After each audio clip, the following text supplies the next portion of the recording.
Okay, so last session, we started off in, gosh, I can't remember the name of the city for my life. Uh, what was the city? Zana. Zada, thank you. We were in Zada. We had just finished uh, uh, trying to stay alive after getting attacked by assassins.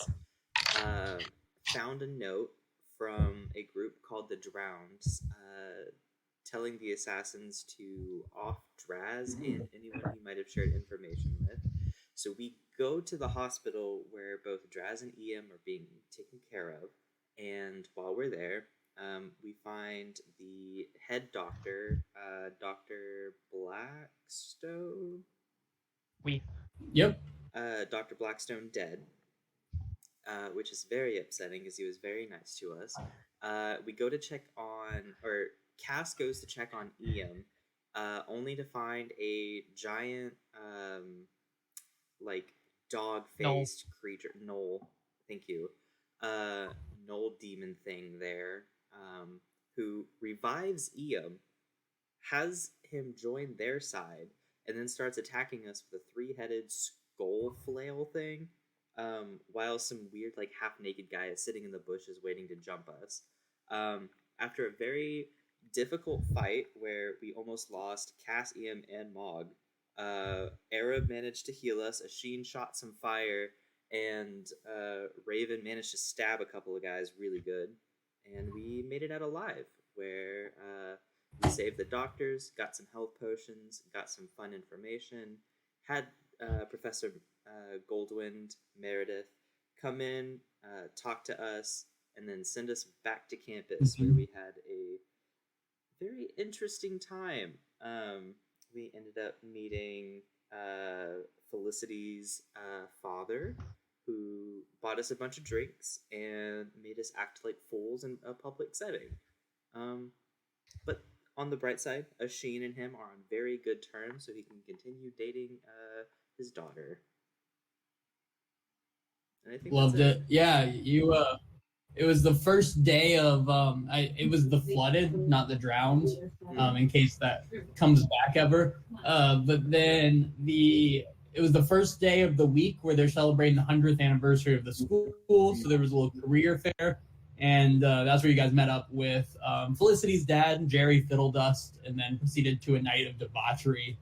And we're actually going to start right up with everyone being hungover as heck on the floor of the grindhouse. And can I have a con save from everyone? Question: am I hungover? Because I think I passed all my con saves. You are not, because you couldn't get drunk no matter how hard you tried. Okay.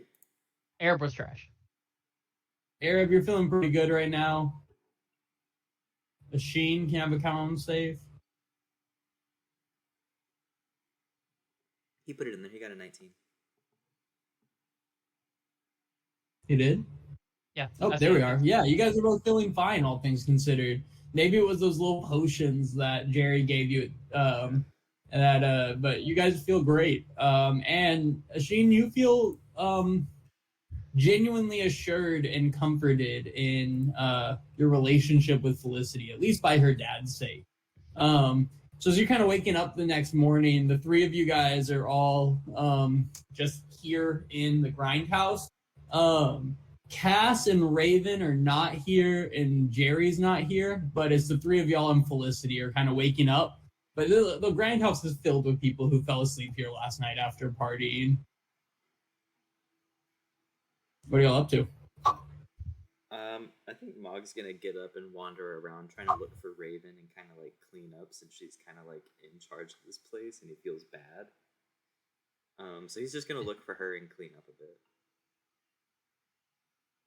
Give me an investigation check. What about you, Asheen? Oh, I'm just gonna get up and get something to drink, honestly, to see if I can cure this hangover. I like it. And Arab? Arab will just offer, he'll just use his channel divinity if he has to, just to heal up everyone a little bit. Cure hangover symptoms. Yeah, as you Mog, you are like shook. You're pretty sure someone has taken Raven. And Arab and Asheen find a note, no problem, and it just says embarrassed about last night. And so I'm gonna kind of cool off for a couple days. See y'all later. Signed Raven, and then under it in like little quotations it says I'm Little Raven. Signed Little Raven. But that's that. And then Cass kind of has made it clear to Felicity before she left that she's gonna go hang out in the tunnels for a bit and keep searching around, leaving just the three of y'all because Felicity's like, I'm gonna go back to my room and clean up. He gives Asheen a kiss on the forehead and walks out, Right. leaving just the three of you guys. Well, today, you guys will know, is the next day of the 100th anniversary, and the big thing happening today is that there's a historical exhibition that is set up in the Zada Institute here at the school, the kind of school museum, and it's supposed to be showing artifacts from that were supposedly lost during the scattering and then found a time later. And you guys all know that the scattering had to do with a lot of magic items, so everyone's encouraged to attend this historical exhibition at some point during the day. Mm-hmm. Arab would so be interested in that. Mog is definitely interested. He wants to find some, like magic weapons to base some designs off of. Are you guys heading right there, or anything else you wanted to do before that? It's open already, so. If possible, Arab will grab a drink at the bar on the way out to keep the party going. Yeah, no one's watching, so that's easy enough to do. Raven's not here. What's she gonna do? Stop you? Yeah, exactly. As you're kind of getting up and grabbing a drink there, you notice several other people around, also kind of waking up. Some people from other parties you've seen on campus are drinking and already as well. And they're like, it's the 100th anniversary, gotta start drinking sometime. That kind of thing, that kind of vibe. You see Gumpy in the corner, like trying to like cast a spell on a frog. He just sits there shaking a wand at a frog in the corner. He looks like he's been up all night working on this. And you guys notice, give me a perception check, everyone, as you guys are kind of getting ready to head out here. Ooh, nat 20. Nat 1 to nat 20. Okay. For 24 total. Oh, God. Okay. And Asheen, yeah, Arab Asheen, you guys are just kind of getting cleaned up. Mog, you definitely noticed some shifty eyes from a group that you recognize, and with that, I'll say you definitely recognize them. 2 years ago, during Cursed Banners, you faced a team of third or second years, right? And you guys whooped them. No, they whooped you. Yeah. They whooped you. That's what it was. And you notice one of them from that group, they're fourth years now, just giving you kind of a shifty look as you guys are heading out of the grindhouse. And that definitely sticks with you for whatever reason. But as you guys head out, oh yeah. Sorry, can you remind me who made up the group? I'm trying. I can't remember the second years or fourth years. I can tell you exactly who was in the group. It was. It's gonna load. Let's give it a second. Sorry, it doesn't matter. We can move on. We have them written down. No worries. There was one I just have to was interested in.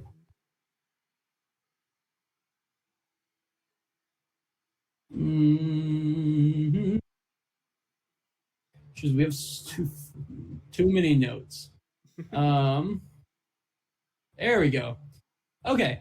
You faced a group of 6 people. There was a half-elf druid named Eldon.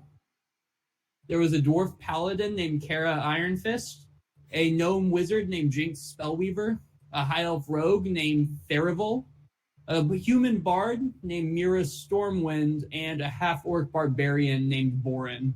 Okay, that's who I was looking for, the barbarian. The half-orc barbarian? Yeah.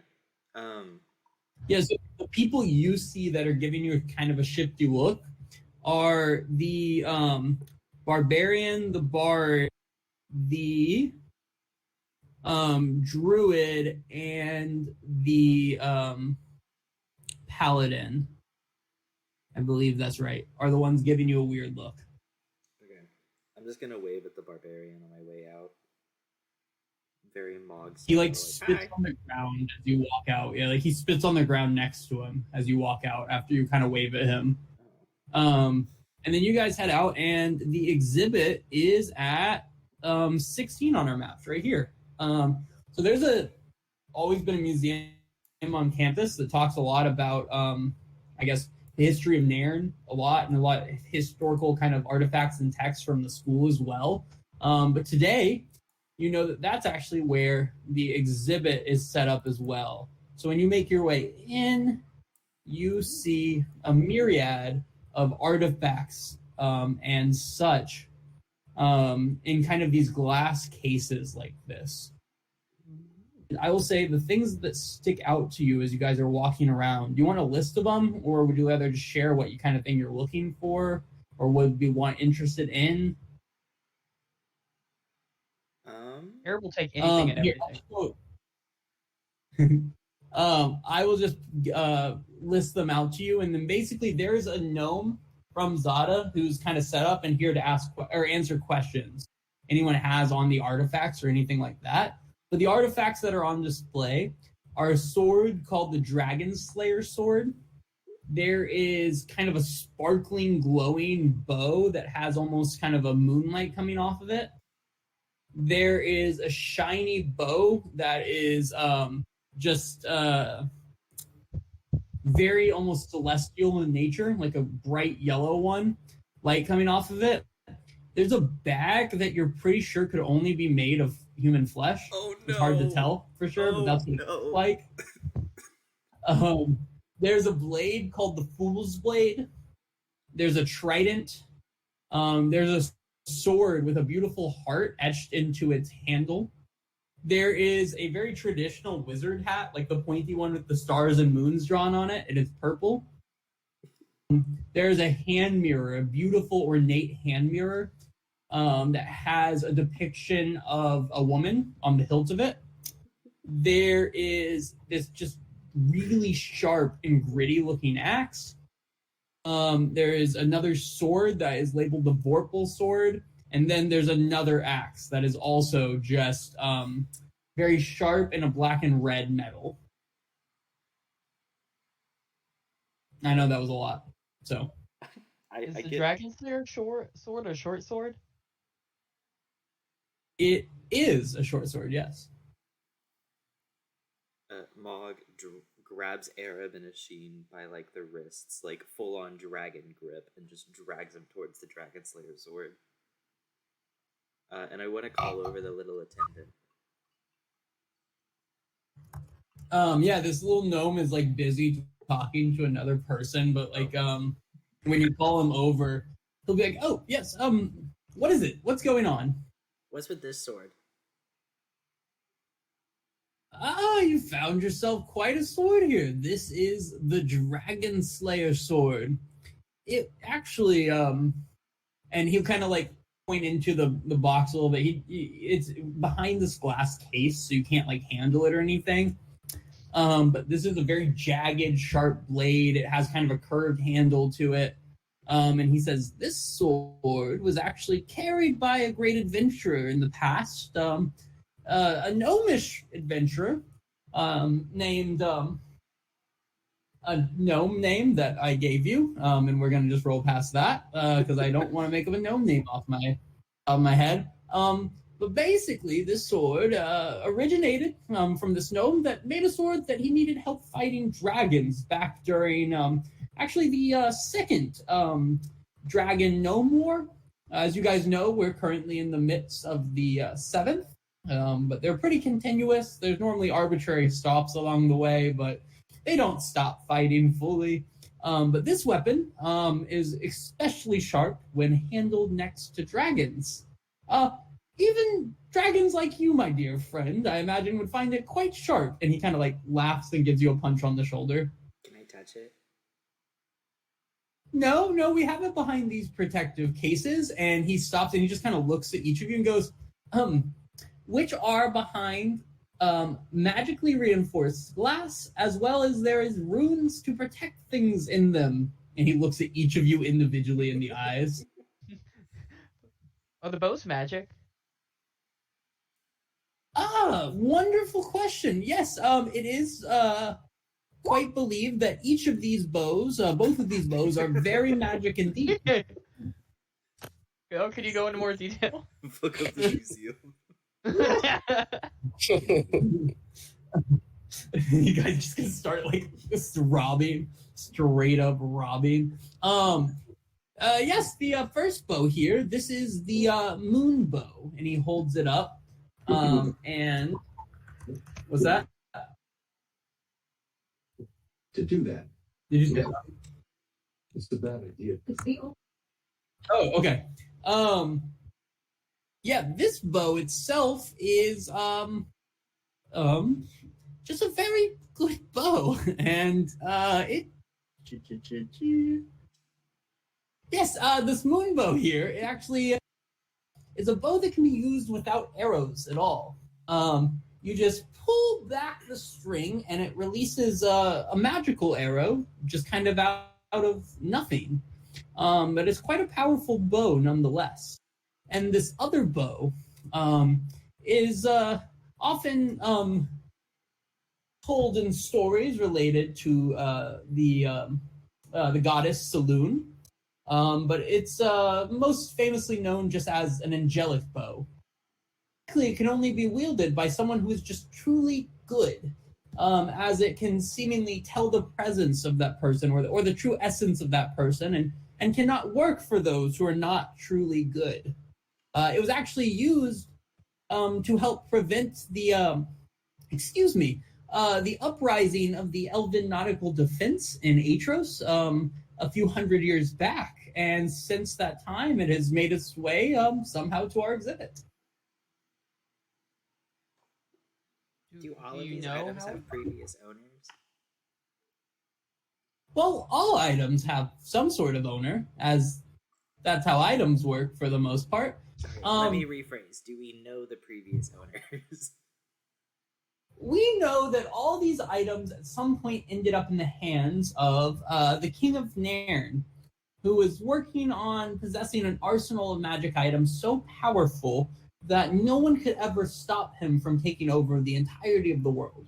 Hence the scattering and why those items needed to be removed from him. Before him, though, many of these items found their hands in the hands of great adventurers, or were religious artifacts or things of that note. We actually, and I shouldn't tell you this, but two of these items are cursed. The first is this hand mirror. It's actually a hand mirror of the goddess Peshaba, the goddess of trick and things of that nature. Anyone who grasps this hand mirror will be made immediately just horrifying and ugly to look at. A curse that is very difficult to get rid of. So I would be careful with that one. Yeah, and the other is this. You didn't have to look at me so hard right then. I saw the side. What are you talking about? My auntie told me something about a mirror like that one time and how it laid a generational curse on her family. Oh, neat. And he kind of looks, he goes, any other questions about the item before I head back off? Why is that hat purple? That hat is, well, as far as I know, and he brings you over to the hat and he says, this hat was actually worn by one of the greatest wizards who ever stepped foot on the whole world, really. He was an elvish wizard named Ernin, who actually traveled from Aetros many years ago to fight in the first war that united Vicna as a single continent under one king. But after that, he was kind of lost to the world, and no one knows what truly happened to him after that war. Rumor has it he settled down somewhere and made a nice life for himself. But this hat was supposedly a magic hat that he used actually for helping fuel some of his enchantment magic. Guys, if you don't remember, like, Baracus got that hat and that sword, the Dragon Slayer sword. Like, he had those. Yeah. And then also, same with Hannah. bow, too. Oh. I don't understand the question or who this Baracus I said out of character. messing with you. Yeah, many of these weapons are from past campaigns that you've seen. That basically what it kind of feels like is after the events, all these magic items, they get passed to family members or friends or sold or something. Eventually, though, somehow a lot of them ended up in the hands of the King of Nairn. Quite a lot of them seemingly ended up in his hands, to the point where they had to go and figure out something to do to make the items not all be in one person's possession.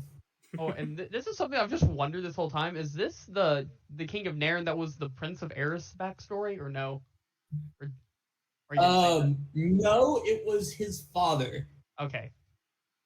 It was actually the King of Nairn that sent you guys indirectly to go deliver a letter to Egrin Lionless. If you remember, he was interested in obtaining a magic item and the thought volcano Egrin at the Lionless. bottom of the right? Dang, that was so Bingo, long ago, yep. like in this timeline. It was like 3 years ago. Oh, and Wait, this really? timeline was like 300 years ago. It was like 3 years ago.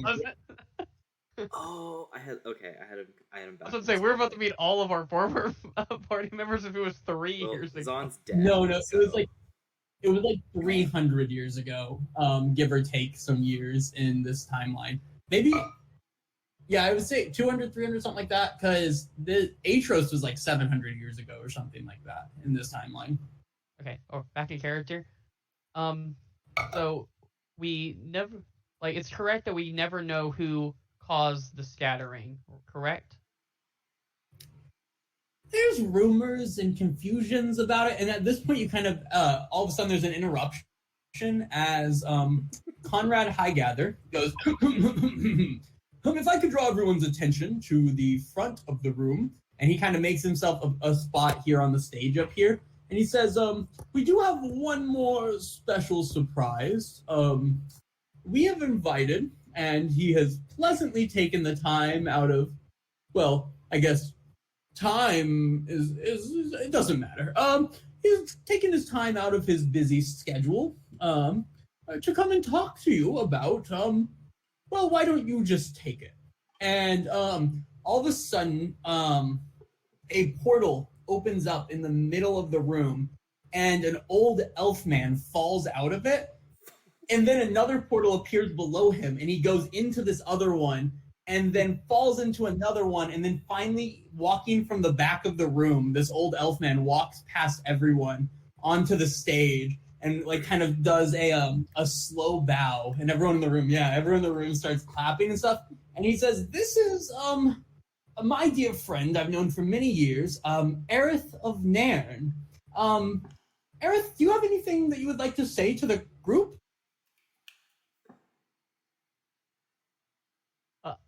Aerith, do you have anything you would like to say? Yeah. No, I was not expecting this.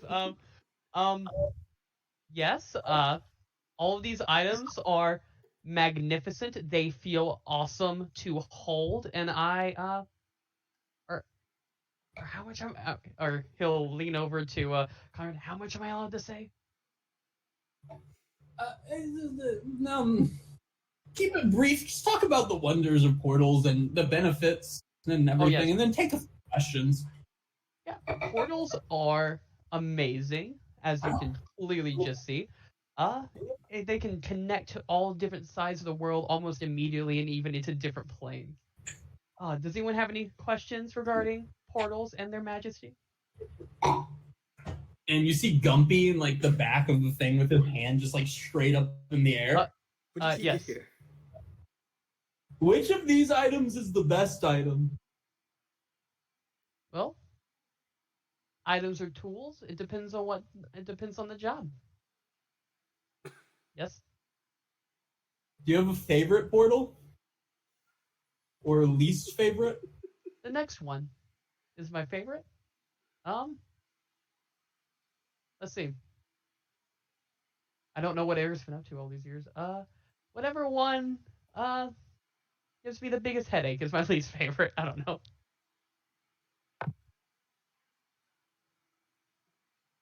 Yes. Thank you. You're welcome. A few other students will kind of just ask questions, general ones about portals and things of that nature. But do any of you have questions for this random old elf man that just like fell through portals into the room? What does Aerith look like now? Yeah, a lot the same, except he has this. His hair, instead of the brown that it was, is now white almost, or like very white, and he looks pretty aged, but he's moving pretty well for the fact that he's a fairly old elf now. Oh my god, he's like over 400. Yeah. Yeah. Yeah, because he was like in his 80s, I think, during the. He's a pretty old man now as far as elves go, and you can tell that he's like definitely lived some. And Highgather will go, Aerith, why don't you tell them about your greatest adventure? They're adventurers one day, all of them. Oh, sure. Well, I guess my first adventure in a long roundabout way was also my first. I originally started off on a ship to Vikna when I was all but a young elf, only in my 80s, and my ship crashed after it was attacked by sea monsters outside of Vikna, prior to the escalation of tensions between Vikna and Nairn. And I did quite have myself a good time, along with my old friends. So would you say that you directly caused the Vikna Civil War? Well, yeah. I do know that you did in the ending of it, but it does seem like the actions you took, I guess supposedly greatly fueled the beginning of the war. Well, you could say that, I guess. It's just from the histories after you left Sava, it appears that you took each of you in your party took a direct hand in helping fuel the war and the terrible events around it. Is that correct? Well, that was never our intention. We always tried to do what we thought was the right thing. Well, I suppose that's as good as it gets, right? We all try to do our best. Remember that, everyone. Do your best. Aerith, why don't you, I know you have to get going, but why don't you give them one last thing of advice before you head out? Oh, yes. Always continue checking if the item is magic. Eventually, it will be. Yeah, as he turns and just kind of draws a portal in the air behind him, you see like a purple bow slung to his back. And he walks and it just closes behind him. They say he's still trying to this day. He's still, one day is gonna work, right? It's gotta. Yes, so thank you all for coming to the exhibition. It will be set up for the remainder of the weeks for you to come visit as you would like to. However, our dear friend from the Zada Institute will, of course, not be there the entire time. He does have to make his way back to Zada, but he will be back to pick it up after Curse Banners in a few days. So with that, goodbye.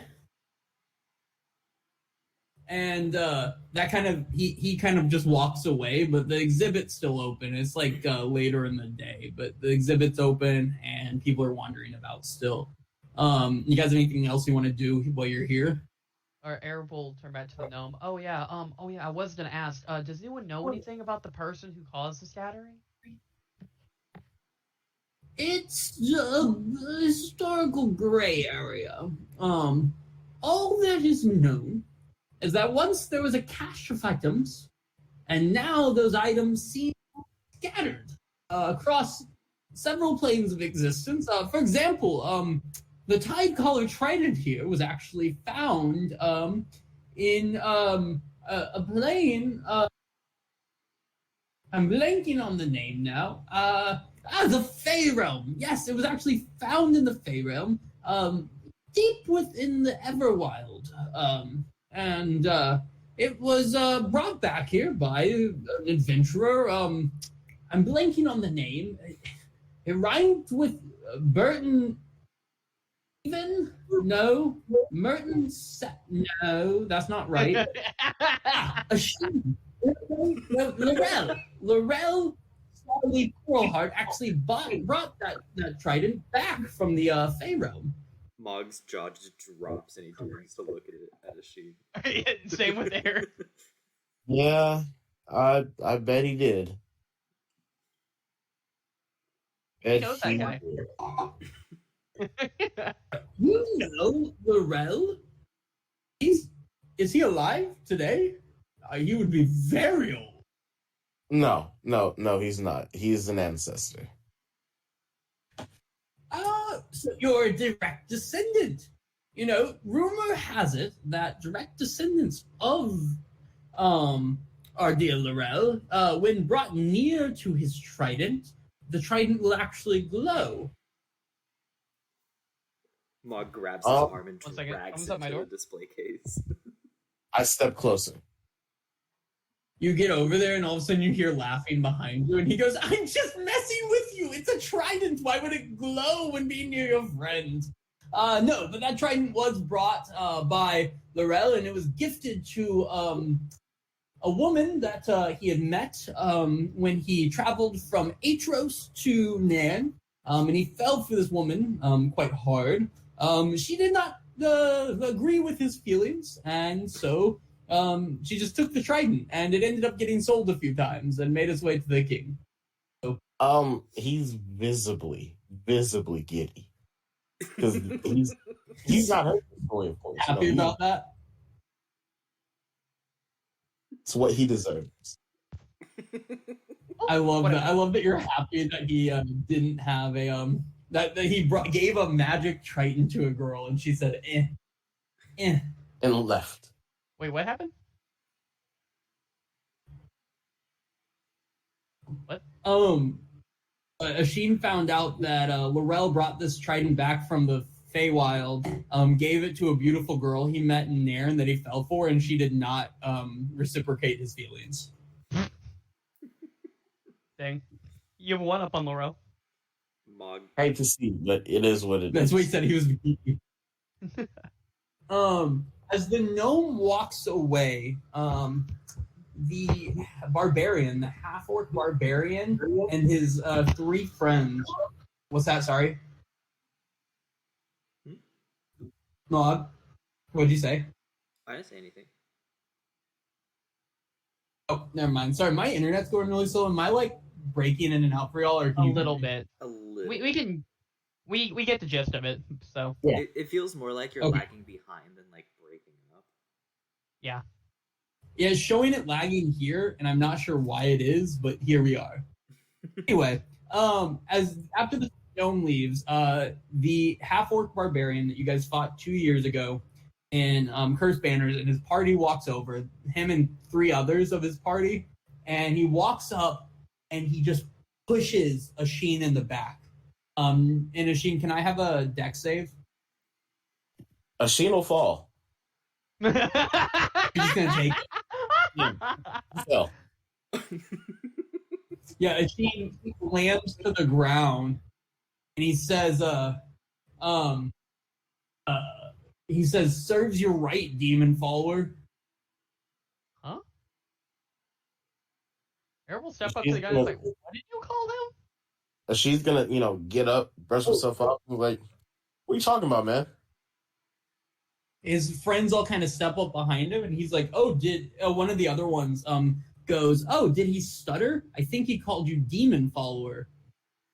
Yeah, and did I stutter? I said I don't know what you mean. Okay, Mog's gonna step between everyone. Okay, let's calm down. Been called worse. No, you. He's like, "Shut up, lizard. Look, okay, everyone at Lizard. school knows what you're fucking up to." Oh yeah, you want to enlighten us, though?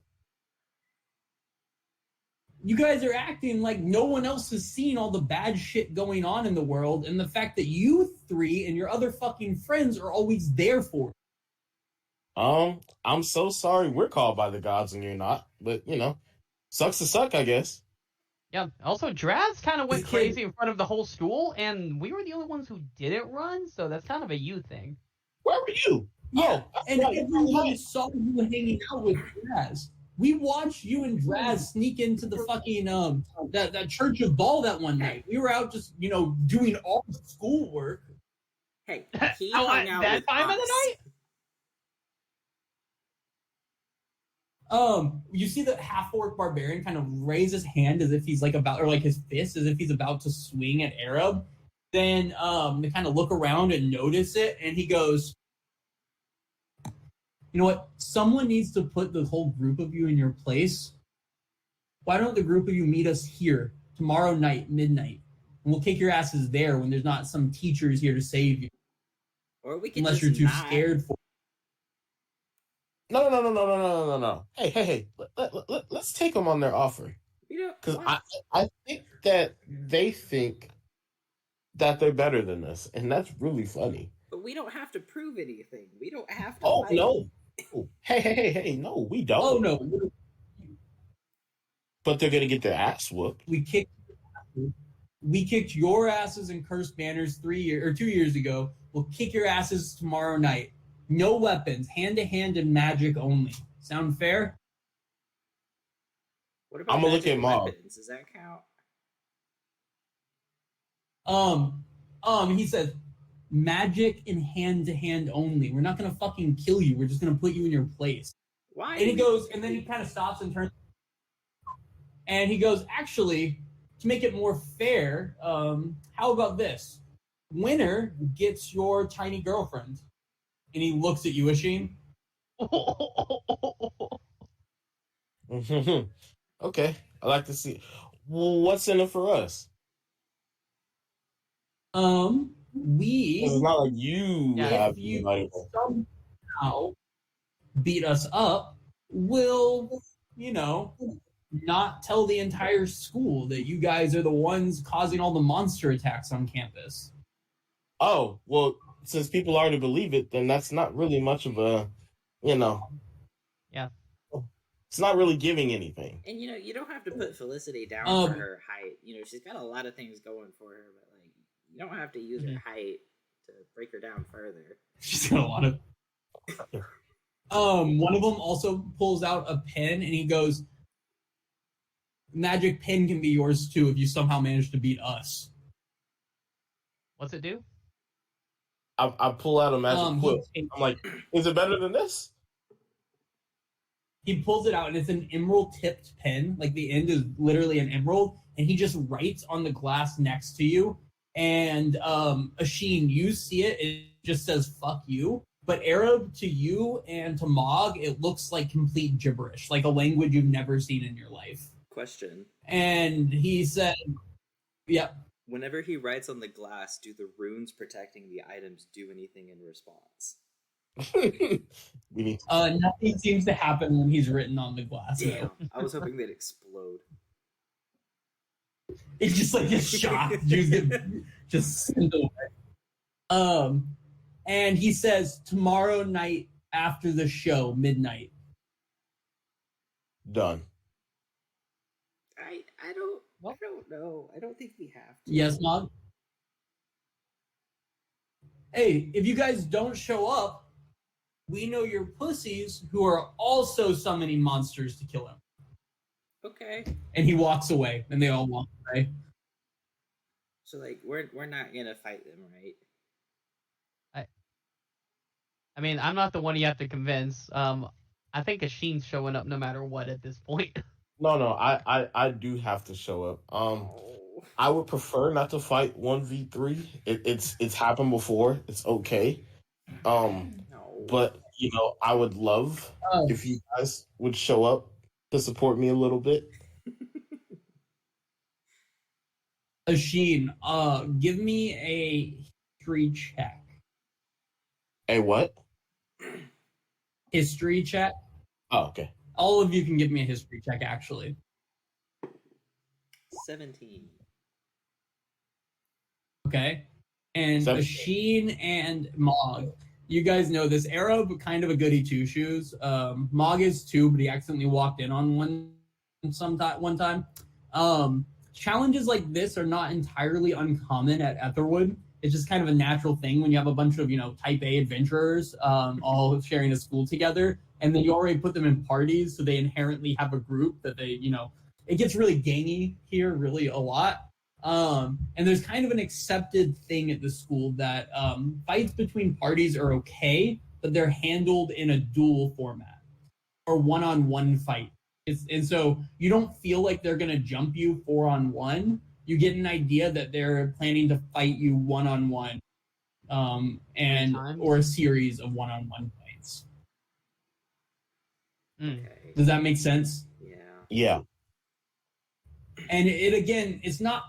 You don't get the vibe they're going to try to kill you. They're just trying to put you in their place, and this didn't seem like a good time. So they want you here at the same exhibit tomorrow at midnight. I'm all for it. Oh, well, I'll be okay if it's magic and hand to hand. Mog can't let me and my do it by himself.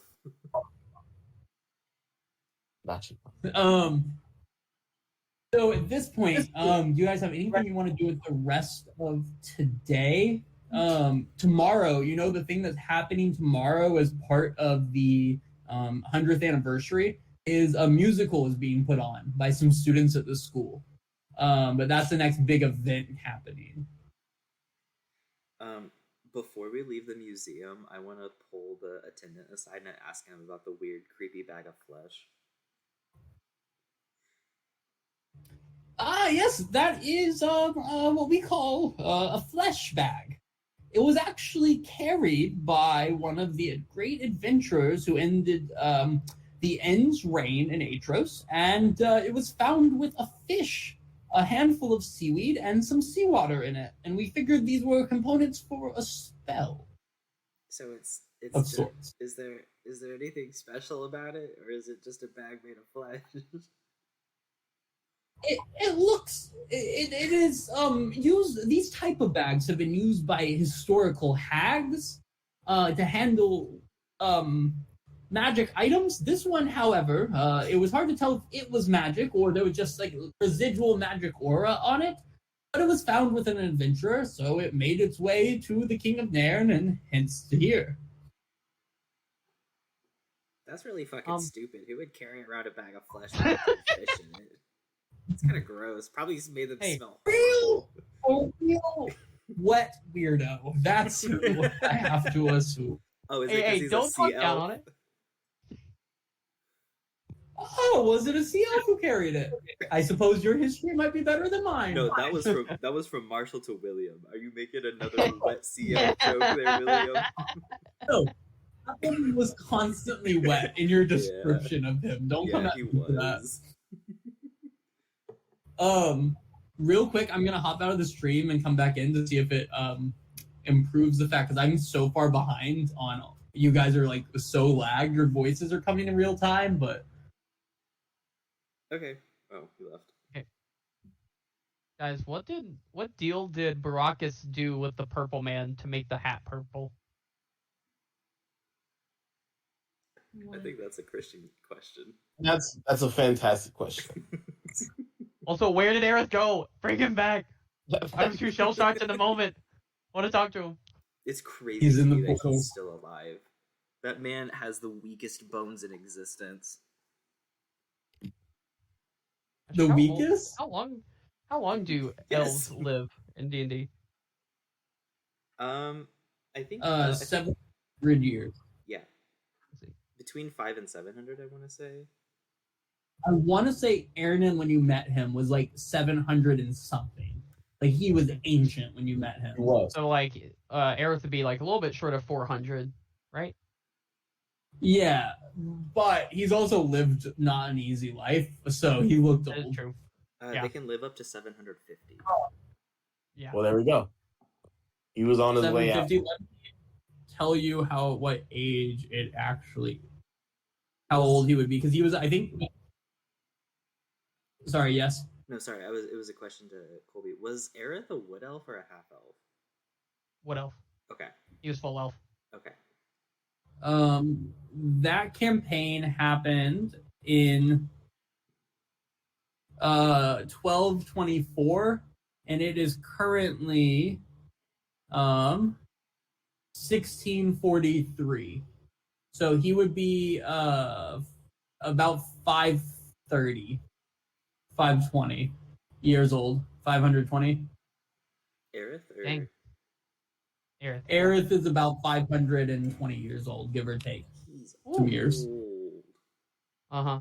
Oh. Yeah, he was an old elf, elf, like 50s but he or rolled 60s. pretty fast. I have so many questions. Like I don't know like how much we'd be able to answer them because I don't know if we're gonna go back to the campaign and figure some of these things out. But like, I don't know if y'all remember Aerith's backstory. The prince was in love with him because he thought Aerith was a girl. Oh, that's right. What happened? Whenever he said that war happened because of you, I'm like, what? Is that it? Dude's like, Dad, they took my girl. Was Aerith secretly a princess? Did he become a princess? Aerith was secretly a runaway princess. That was the whole thing.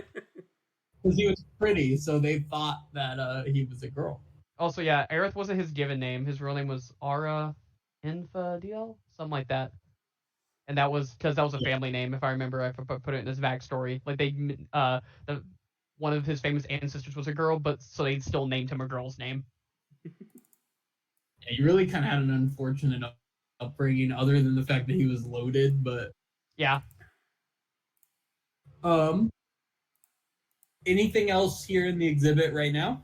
If Conrad is here, Arab will ask where that guy went because the portals are so freaking cool. He left already. Conrad left immediately. He came in, gave his little speech, and then after Aerith left, he dipped. Damn. Oh. He's very interesting for a headmaster. He's got things going on besides y'all. Don't you worry. Is there anything you guys would like to do today at all? The rest of today's evening already. It's early evening. Not that I can think of. Can Mog go to the library and look up fist fighting techniques? Yeah, give me a investigation check. Is Arab going with you? Yeah, Arab will go with him. At advantage then. What are you up to, Asheen, today? I'm not. No, I'm honestly just chilling. I'm just looking over. In the mirror. Can you hear me? Yeah. Yeah, you're looking over, like, I'm trying to figure out strategies on how to be effective as quick as possible, especially when it comes to battling. Since it's just gonna be us, so I like figure out how to not be selfish. No, I love that idea. You find a book Mog called Penny Knuckling, and it's and it says the art of the oldest weapon in the book, and it's literally just outlines the best ways to penny knuckle, and it gives you there's 4 main moves in penny knuckle. There's the front punch, the uppercut, the down punch, and then what it refers to as the stranger. And it goes into a small detailed explanation of the stranger is when there's money on the fight, and you have bet against yourself in some aspect of it. So the stranger is to take a dive. My God. Zon. That's so funny. It outlines the best way to take a dive to make it look real, and it recommends taking 1 punch at least, and then diving. William, I constantly talk about how much I enjoy your campaigns. This might be the peak where you reference probably one of the funniest nat ones that happened within the first 3 sessions of our first campaign ever. That was session 2. It was the beginning of session 2. It's how it started. That was beautiful. I'm so sorry. That might be the pinnacle of your storytelling. That we would have thought about recording earlier. I know. I know. We missed out on. I think there was some crime stuff on Yargos. that we didn't get because we started immediately when you landed on, but we lost all of Yargos. But that's okay. Those are the losses. That We'll was always such a have Those are the good losses. addition. No, there's if you guys ever do go back to Vicna, there's some great things that, as you guys clearly know, some things happen after the events of Sava, but you guys just don't know what they We are. incite a civil war. Which I think was kind of already the plan. We just didn't have it fully realized. Also, like when we were there were like, or Vicna was already like in a civil war, if I remember right. We were just gonna make There it worse. was a yes. Yeah.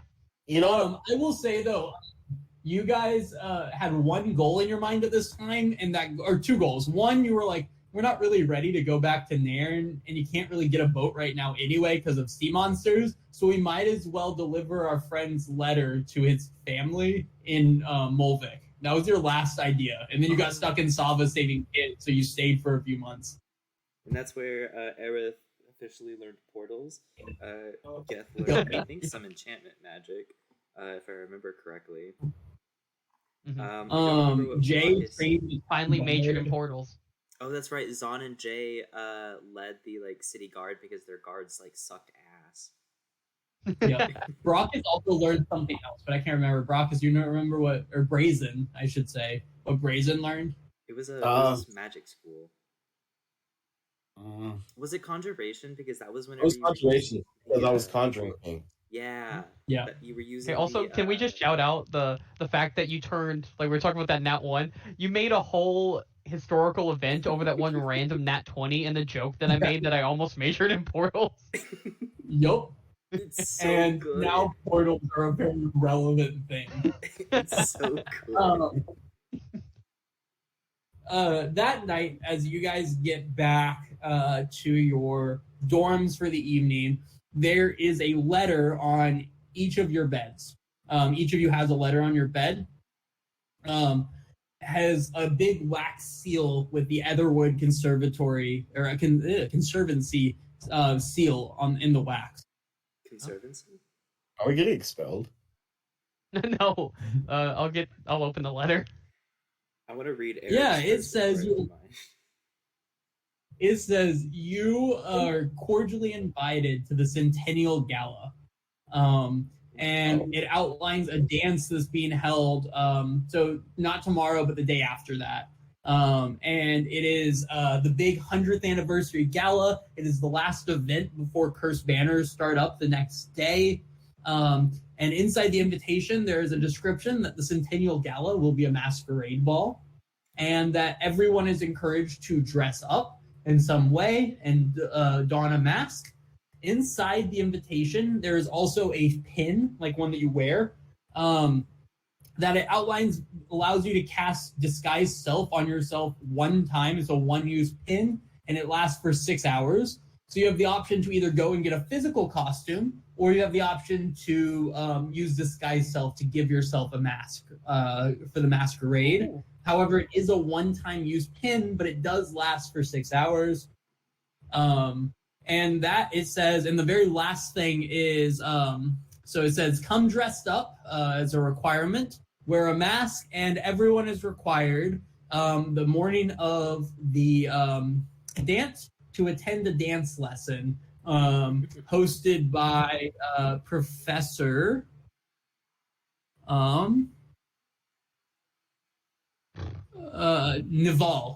Nivall. And this is not a professor that you guys have come across yet during your time. You don't do a lot of dance. Ian might have run into him at some point. Speaking of which, Ian is here. Yes, sir. Ian's Discord is updating. Oh my god, he's here.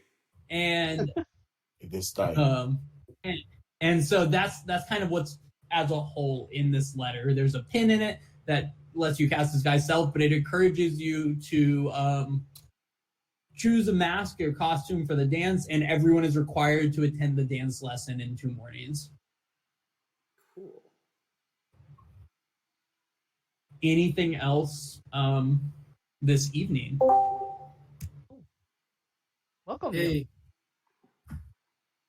There's that So style. the blade slowly enter into Iam's chest, and Well, good timing. Yeah.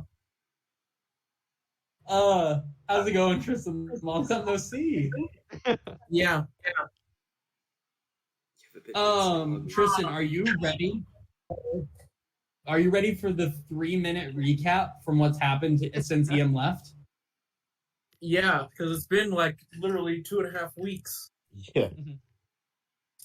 Several months ago, EM, this is where we are. Several months ago, EM, the last thing EM remembered was inhaling a shit ton of smoke. And then the next thing you remember was waking up in a hospital in Zada, the capital of Naren. Basically, what happened is your party, you got mad possessed. And so you were taken by airship to Zada to be put into a facility to be tested and treated. Your party attended school for the rest of the semester, and then at the end of the semester, them and Professor Goldwyn came to see you in Zada and to hopefully speak to the Senate about what's been going on with monsters and get more funding to help out. Well, there, they visited you, and you were kind of going in and out of sentience. Draz was there too. And they got attacked in the middle of the night after having talked to Draz, and they got attacked by an assassin and a wizard, and they had a letter on them that said, kill the Minotaur and everyone he's talked to. And so they killed them and then sprinted to the hospital and found you being unchained by a gnoll, which is kind of like a dog person a little bit, and seemingly another assassin. And then you helped those two fight the party in the hospital. It's a research hospital, all of that. They're trying to cure it. And then the party whooped up on the two of them and you and chained you back up. And then you spent the last several months, all through the spring semester, being treated. And that treatment seemingly has worked because this very, as you guys wake up, you wake up to a knock on your door. And Arab and Ashin, whichever of you is up first, opens the door and sees Eam standing there. Eam! You're not possessed, are you? Saw dudes. He's not possessed! I pull my sword out. No, Mark, he's fine. He's fine now. Hey, welcome back. They figured out how to make you feel better? Yeah, I don't know what the fuck's been going on, but... Oh yeah, they tried to so- kill you in your sleep. From behind Eam, Draz pokes his head Oh up, god. and he's like, Mog, sword. no, fine. They helped us. You know that black powder they found on the intruders' like bodies? Yeah. It seems to help serve as some connection to them and whatever is happening. So the doctors were able to reverse engineer it a bit into a seemingly kind of a cure. It took a while, but we should be good. Both Eam and I. Neither of us have shown any signs of possession since they gave us the medicine based on that powder. Oh, that's good. So you're not gonna go really big and scary and start trying to kill people on campus again? I don't think so, but I have to go make more amends to some others, but I did want to say sorry. And you guys got the books, right? Yeah. Yeah, why? I just thought you might find it interesting. I mean, with all the like ruins on the tunnels and stuff, and then that door we had found, it just kind of stuck out to me. But I gotta go make amends, so I'll see you guys later. And he kind of like trots off, just leaving Eam. And Eam, you'll notice it's just Arab, Ashin, and Mog. There's no Raven and there's no Cass to be seen. Okay. I'll Raven give you a tried- quick rundown. Raven tried to Oh, yeah, kiss you got one. Cass, and Oh. Cass didn't like it because they were really drunk, and so Raven's hiding in embarrassment, and I think Raven's hiding out of embarrassment, and Cass is hiding out of fear of Raven.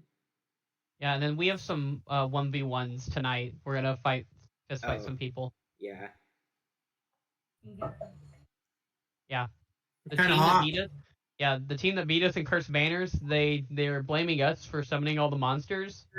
And so we need to be taught a lesson with fist, apparently, instead of alerting the authorities. And or magic, they said. Yeah. Well, and beat or their If ass. they win, they get Ashin's girlfriend for some reason. I don't think Felicity's gonna. Oh yeah, like also her. Ashin's dating Felicity. You should probably know that. What? What? Yeah. No, he's already made her dad. we got At this we got point, Felicity walks in, kisses Asheen on the lips, and goes, "Oh, hey, Ian, are you doing better?"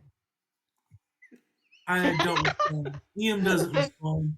The possession comes back. He just starts stabbing everyone. I'm looking at my hand. I'm saying, hey, he's taking it day by day. That's good. I'm really shaking right now. he is definitely sure this is a nightmare of some kind. He's like, am I still like unconscious? Yeah. Anything else you want us to catch you up on before? So, like, did I just fail all my classes? Am I going to be held back? Oh Oh. no, you're fine. Like the professors were the ones like that brought you out there, so I They assume gave me you're fine. one of those hardship semesters or whatever. You Yeah. know. Oh yeah. Here's a letter. I'm making this up. I'm assuming they sent a letter or something. The school sent this. Oh no, nothing. No letter. It's a blank piece of paper. Never mind. You mean the invite? He got an invite on his bed. Oh, okay. They did Oh, make okay. I'll give him that. Wait. And then it turns out to be the invite to the ball, not anything about his grades. Yeah, you receive an invite on your bed with a nice sealed wax sign that says you're invited to the Centennial Gala the night after today. And basically it explains that there's this is the 100th year anniversary. To give you context, Ian, you're about halfway through the week of the 100th anniversary of the school. And there's a bunch of events. There's a different event each day. The first day was an adventurer's career fair. Yesterday, there was a historical exhibit of artifacts and magic items. And today, there's actually a musical that's being put on by the school. And tomorrow is the Centennial Gala, and it's a masquerade ball. And you are asked to don a mask and a costume. And included is a little pin that allows you to use one use of the disguise self spell for 6 hours if you would like to. And then there's a dance lesson tomorrow morning before the dance that everyone has to attend. I mean, That's where I we are. don't really need to learn how to dance. I am a superstar. Well, He's running it. and after the dance, it starts 3 days of cursed banners, and it's supposed to be the biggest and most intense and difficult cursed banners in the history of the school. That's what you've been told. But before that, we No. have to go That's- and defend our honor because we got our honor. Yeah. We have to technically we have to go defend Felicity's honor. Very true. You know what, man? Yeah. Yo, I'm gonna sit this one out then. Well, it was gonna be 3 1v1s anyway. Be real. Ian, if we're being really real, right? Like, the reason that I went after her, and to be honest, it was because, like, a void was missing. Because, I mean, you were gone. We didn't know if you were going to pull through. And I'm just like, who's the one person that is on his mind the most? And it was her. And so, like, not even in a weird way, but, like, she helped fill the void that you left in my heart. And I would appreciate, you don't have to love her like I do, because I really do. But I would appreciate, if you at least give her some sort of respect when, she's here. Can I call an Aaron Rodgers timeout? Yep. Hank, if I cast this, can I make him break up with her? No, because at most he would break up with her for 8 hours. Or it goes until the end of the task you asked him. So if you told him to break up with her, if he failed, he would do it and then immediately wake back up and be like, "Oh, I was under a spell." Yeah, So but yes and no is the they answer. don't know that You they're can. under a spell. They do know they're under a spell once it ends. I was told Wait, I don't see anything. That's Not that I was normal. Charm person is normally they know. yeah, what I was told doesn't is say that anything on this basically one. this is a Jedi mind trick. Or not told, but I read that. I guess if he doesn't see you cast it, then potentially you might get away with that. But after he does it, he would go like, "Oh, I did that thing, and I don't want to do that anymore." So it's possible. It is possible. Okay, that's good to know. But he also has to hear and understand you, so he would hear you say that afterwards. I don't think that's. I don't think he cares. I think it's just like, how can I fuck this up? And I appreciate that. And react. Yeah. At this point, Felicity's already left. She kind of came in, said hi to Ian, and then realized that this really wasn't her place right now. And all of a sudden, you hear a knock on the door.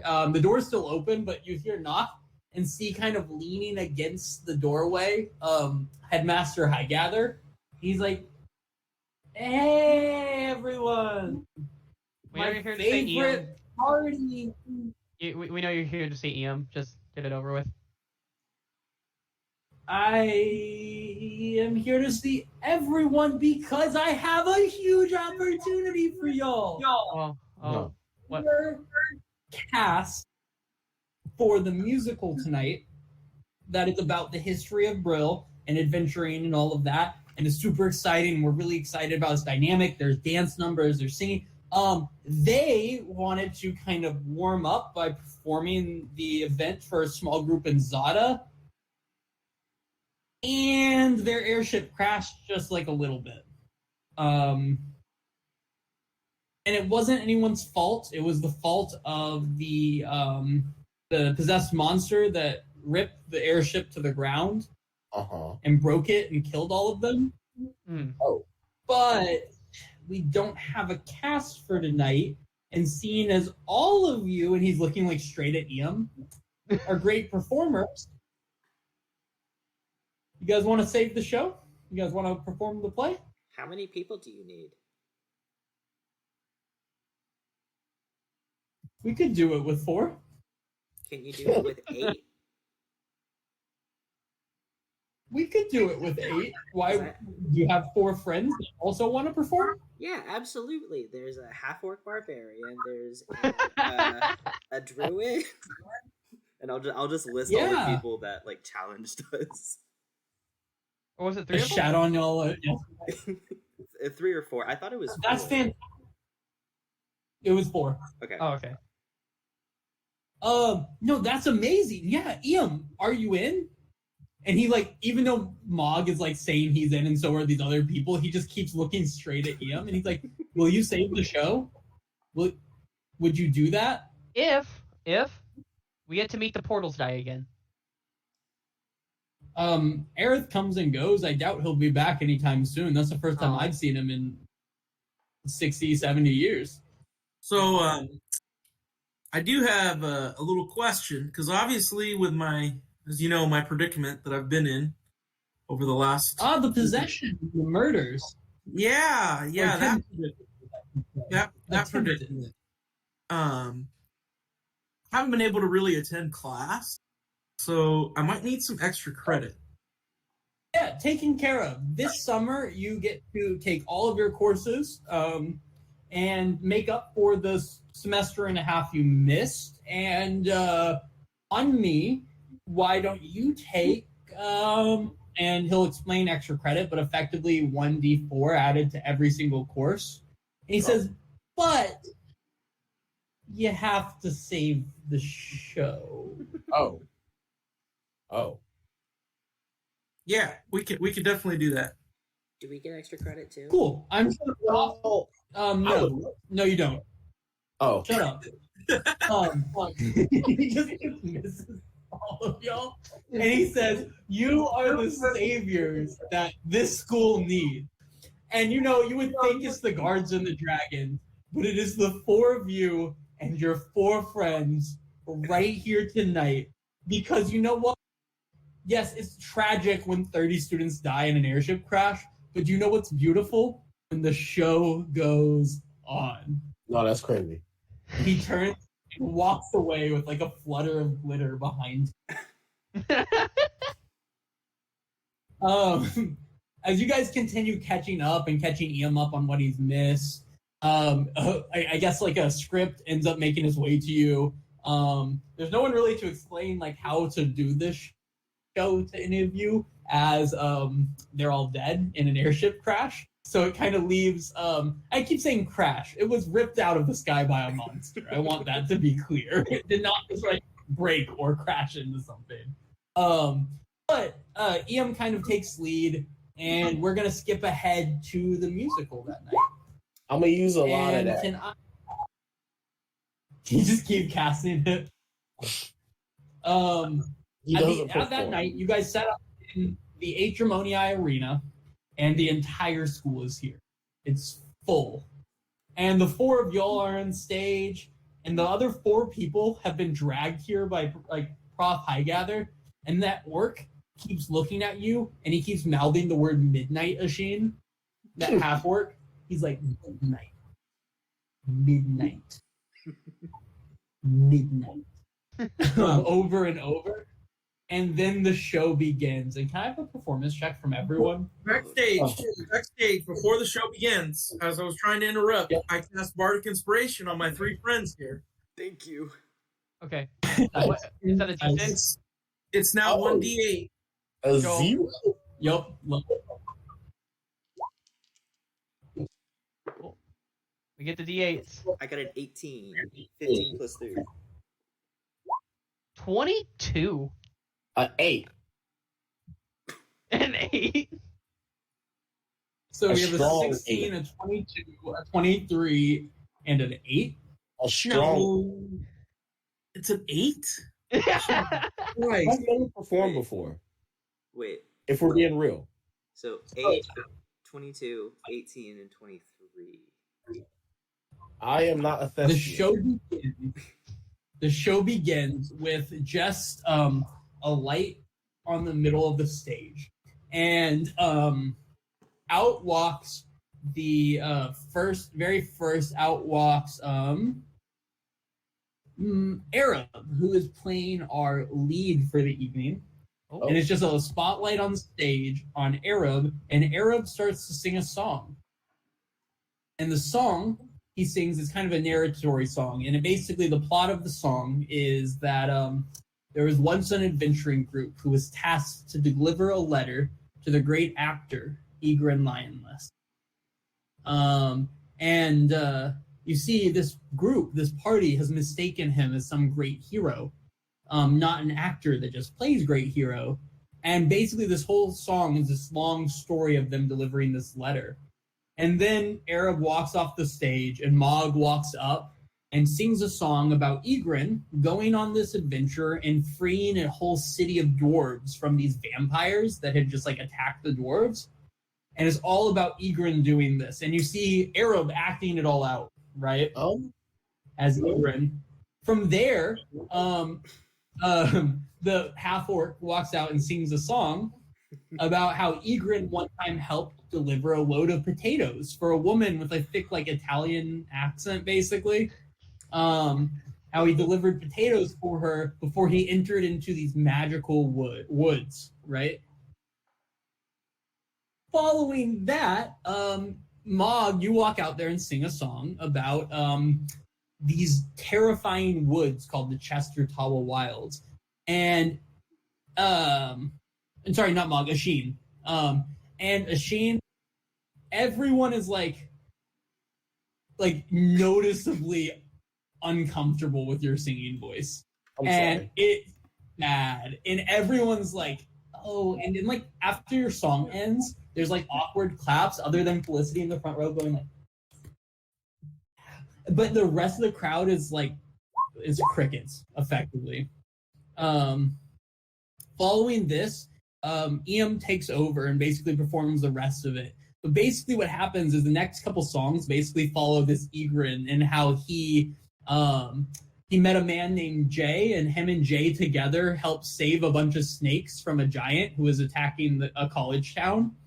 And basically in the end, you find out that Egrin Lionless, although once just an actor, was basically the savior of the realm. And then the story moves on to different heroes from there. But the show seems to be a raving success. Everyone is enthralled. The music is amazing. For having not known what to do, you guys do great. But after the show, as everyone's kind of waiting there, there's like standing ovation. Of note, when Ian first stepped on stage, there were gasps at first, and everyone kind of like looked scared in the audience. And then he started singing, and people like were enthralled. He sang a love song, and everyone broke into tears at one point. After the show, everyone got like just tons of applause except for Asheen. Like when Asheen went out and bowed, everyone was like, and just stopped and just like looked at him. Like noticeably people. Felicity somewhere him. still clapping.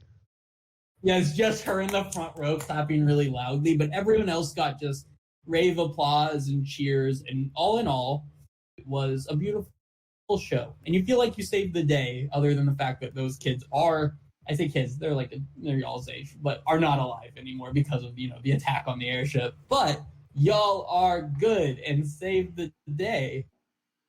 And yeah, that was the show. And everyone leaves, and you guys are, you and the other party walks by you, and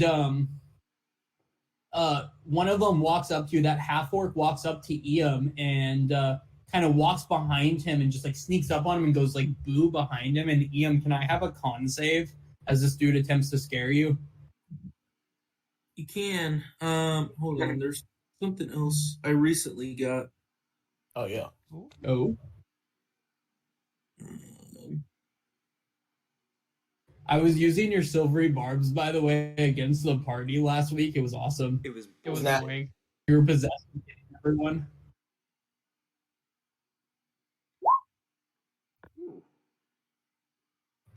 He walks up behind you and tries to scare you, and you just turn and look him in the... Oh, sorry, did you find the other thing you wanted to do? I didn't know. I forgot I had already used it. Okay. It was some sort of... He tries to scare you, and he's like looking up at you, Ian. You're a tall guy, a big guy, and he's like, you know what? Just because you have the face of possession himself right here, your demon worshipping leader, doesn't mean you guys are gonna do shit tonight against us. And he like spits on the ground in front of you and then walks away. And then he turns and he goes, midnight, and walks out. Good job on the play. Yeah, they did a great job. They put their heart into it in the end. And you were surprisingly impressed with their performance. They didn't let their anger with you guys carry them through it. I can't believe you made them perform with you. Hey, Kara said that we should do something stupid in her honor, so I thought, why not bring them into this? There you go. That's fair. So, Ian, at its core, this other party is actually the party faced in cursed banners who beat you 2 years ago. At its core, what they're saying is that they're accusing your party, of being the ones causing all the monster attacks at the school and around. And they're accusing you guys of being like demon worshippers and summoning monsters to attack. And that's why they want to put you guys in your place. But is there anything else you guys would like to do before you're supposed to meet them at midnight? Yeah, I'd like to take a short rest so my bardic inspiration can reach. Yes, sir. You have a few hours to get some short rest in if you would like to. I'm gonna practice with. If we have an hour, I will make food, and I'll make us dinner before we go, and then with my chef feat, if we have an hour, I can cook enough treats for all of us to get temp HP. Or if actually, it might even be better if use that What's- arcane. I'm gonna put it out. That feels like cheating, but I respect it. I'm making dinner. You are it's not making his dinner. fault. He's really Those good people. at it. No, I think that sounds great. Is there anything else? I'm gonna practice with Asheen and Arab on really driving home the stranger maneuver. Taking- Yeah, so I'm just gonna have you guys watch as I faceplant into the dirt. Let's take a quick 5 as you guys make your way over to the historical exhibit. Okay. Okay, after P, I'll be back. I can also probably cast aid on us. That'll help. I can cast aid and give you HP. I can cast aid as well. I don't think it stacks though. We can't. It doesn't. Yeah. Oh, I need to get my spell slots back. Bro, you see the changing kickoff? Yep, they're doing the USFL one, I think. I'm very excited. Oh yeah, it's gonna be interesting. Like and like it's incentivized to return it. I'm pretty Yeah. sure. And, you know, hopefully it gets people's jobs back or whatever, because, you know, special teams at one point, like, that was a way to get on the team. Like, I think Dallas did the whole thing. Like, they did a whole show about making the Dallas Cowboys, basically, and, like, special teams was a big part of it. Because, like, it was their only showcase their ability. Now it's, like, a lot of times now, like, they just throw, like, you don't want to put good players back there because, like, you're sacrificing them. Because that's where the bad injuries are. Or when both people are running full speed and someone gets speared. Exactly. But I do like this because, A, like, it incentivizes, like, you know, getting quicker players and stuff like that. And it reduces the collision by a lot. By a lot. So, like, one thing that is, okay, I guess it's safer, but it's going to make tight ends and big backs scary is banning the hip drop. No, man. No, I think. Like, you're going to have to start getting bigger, like, linebackers again. No. And, like, safeties. I think they should go on strike. I'm not even playing. Like, I think the defensive players should go on strike because there's no way that, like, you can effectively do your job when they're actively trying to make it to where only offense can be good. Mm-hmm. Oh, yeah, it's going to be insane. Like, scoring's going to, like, double almost. Like, Matt, can you imagine Derrick Henry? Like, and you can't go for the legs? And, like, my favorite thing is, like, them showing the Mark Andrews tackle or whatever. But, like what can he do? What can he do? Like, I might have to go look because I don't know if you still do the gator tackle, like, where you, like, grab and, like, twist. Because that's what they were trying to teach us, or they called it in high school, they called it a Seahawk tackle. Like, you grab, like, you try to, like, grab their ankles and, like, turn. And I don't know, I think you still do that one because it's the hips falling is the bad one. Yeah. But even then, like, that one still causes injuries too, because sometimes you only get 1 foot, and you're tearing something if you only twist one of guy's legs. Like, yeah, it's safer for concussions, but, like, the rest of your body. Football is just a dangerous sport in general. Like, it just is. Mm-hmm. The whole thing is dumb. Yep. Marshall, what's your opinion on the hip drop tackle being banned? I think it should be brought back. Right answer. Yeah, you got the right answer. Let's go. Yeah. Yeah. Good job. Good job. So there was 236 hip drop tackles last season, and there were 15 injuries on them. Jesus. That's not that bad for football, honestly. That's probably just injuries in total, but, like, if you're getting injured on a hip drop tackle, it's probably serious. It's probably gonna be. You hug somebody and you drop your own hips, so your, like, lower body falls into their legs. That sounds kind of gay. Football's kind of gay. Like, literally, we had one more. Say that. One of my high school coaches, literally, they were new people would move in. He would smack their ass, and then that's how we could tell your position. It was an ongoing joke. We had a new kid move in. They brought him to this guy, and they're like, Coach Barr, what position is he? He comes up. That's an outside linebacker. What? I don't think it was an adult touching children's buttocks. No, there's a. Don't think about it. Oh yeah, this is on camera. Hi YouTube. Christian, you gotta edit that part out. He went. His coach at the time is currently the coach of. No, just kidding. No, that wasn't him. Okay, no, I figured not. But you never know. That coach is still at Gilmer, I think. Or no, he at Urban Meyer. Urban Meyer. Give me a second, y'all. I'm getting it. Willie, to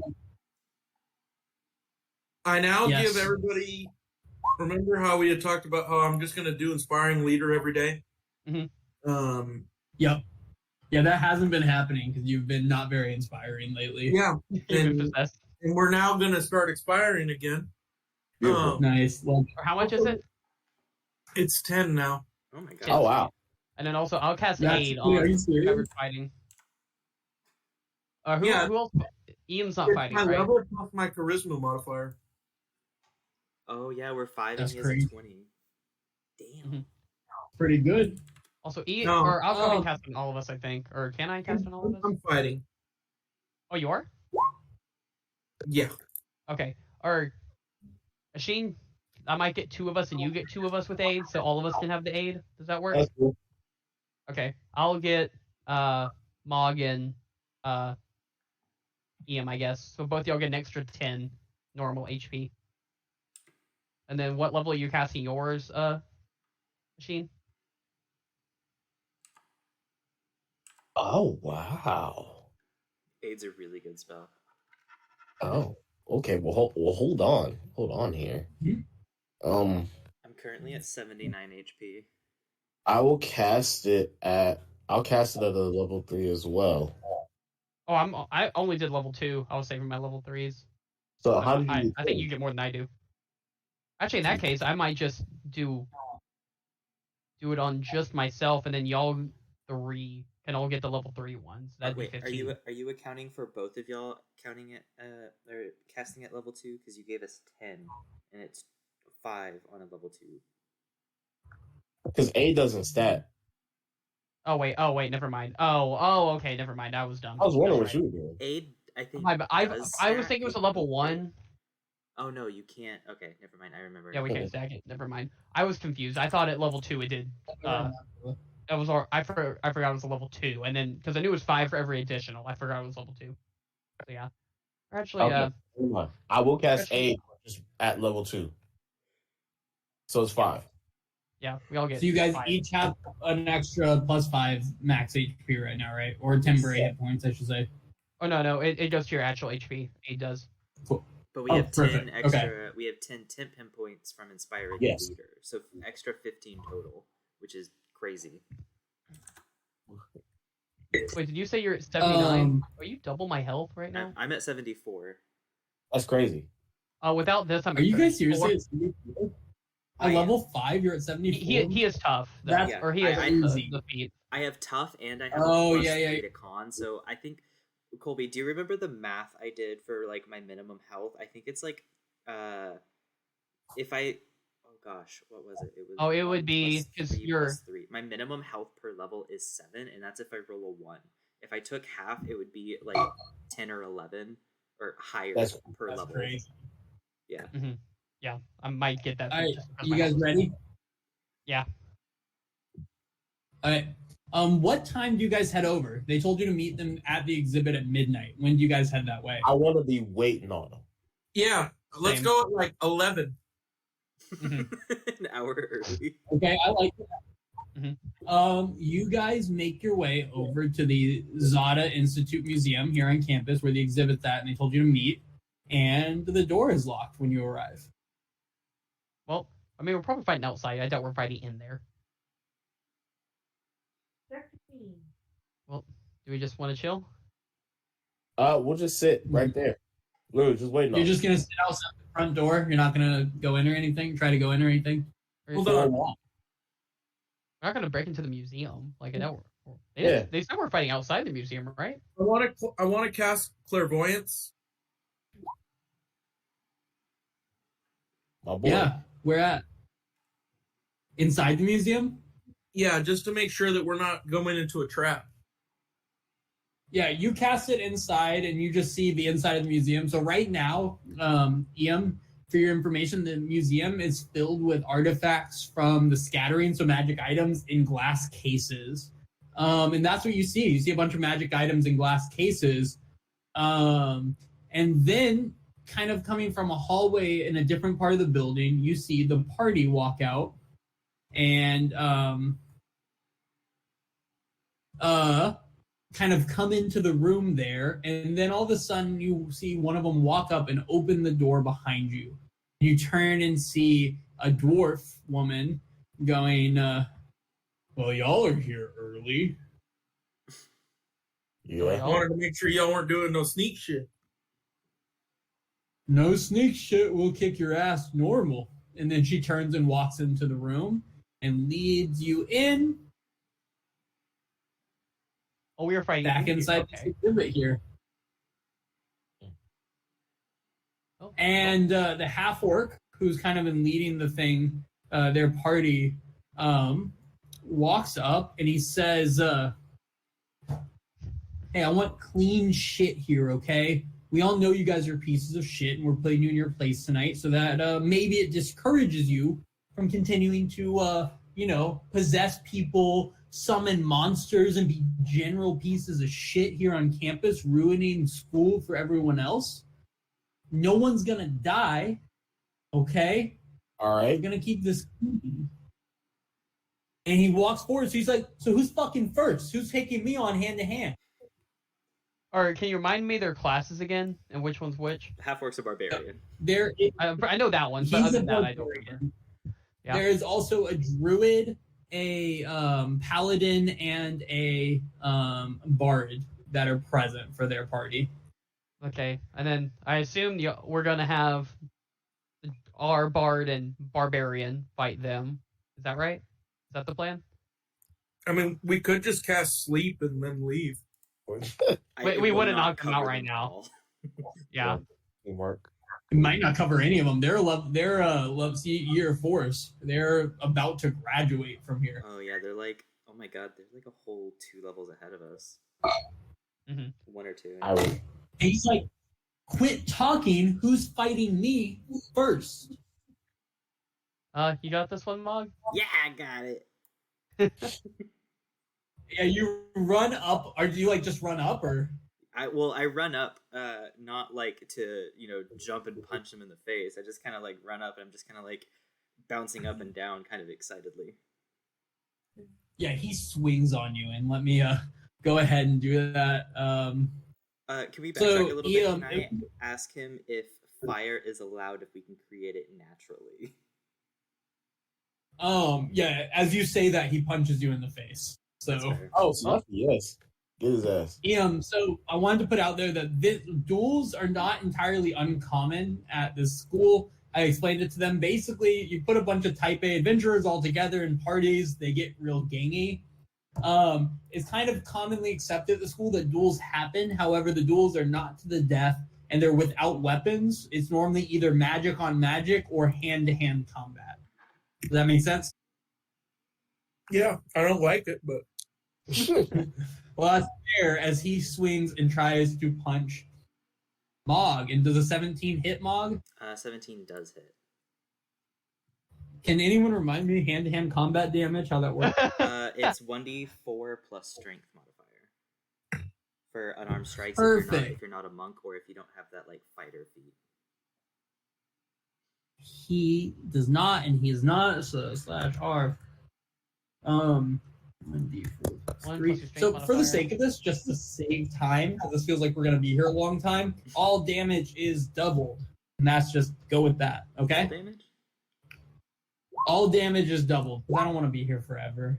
I respect it. So, okay, is that 10 So- damage or is that 7? That's 10 damage. Okay. As all damage is doubled, like put in. So he walks up, if you're like, can I use magic, or can I do fire breath if it's natural? And he just decks you in the face with a really good punch. And it's your turn. And you guys are kind of have to just watch this. Oh, by the way, just Lil Uzi never left your side the entire time you were in the hospital, and he came back with you as well. he's a real homie. Okay. He really is. Mog's just gonna kind of crack his knuckles, shake off the damage. I didn't hear a no. I'm gonna rage and get big. Fuck, love it. Can you make me big? Thank you. Holy and- shit! Yeah. Yeah, he gets huge. Have you not seen that yet? Yeah, but you didn't get that big that last time. That's fair. So okay, yeah, get big. And Excellent. I'm going to make one strike at him. All right, let's see it. 4, 7. I like a sheen casting blur on himself already, getting ready. 18. It was an accident. 18 does hit. Cool. That is a D4. Come on. Yeah, so roll a d4 plus your strength mod, then just double what that would be afterwards. Okay, so that's a 3 plus a 4, 7, so 14. Can I throw on a Strike of the Giants? It's not really in the spirit of things, so I don't see why you couldn't. How is it not in the spirit of things? I'm not using. Because he challenged. No, you're not. I'm just saying he's clearly a hand-to-hand combat guy. Yo, go for it. This is hand-to-hand combat. This is a hand-to-hand thing. It's fists count as melee weapons, and my Strike of the Giant says I can add it. So my fists are going to ignite, and I'm gonna for an extra 6. He tried to clear it up beforehand. It's that guy's fault. An extra 6 fire damage, so 12. So what is that? 26 total. You punch this dude hard. But then all of a sudden your hands are on fire, and he just that punch, boom, and then his face kind of like he has this little like shitty shin beard. He's bald on top, but his shin beard singes, and he's like, "The hell, man!" And as you're kind of like looking at him like confused, he aims a kick for your testicle. Oh! He playing dirty. It misses. Fuck. He swings for your dick, but you're up taller than he thought you'd be, so his leg kicks up and doesn't get all the way up, and he's just kind of looking up at you right now as you go. Cool. My turn. Drop an elbow. I'm going to Reckless.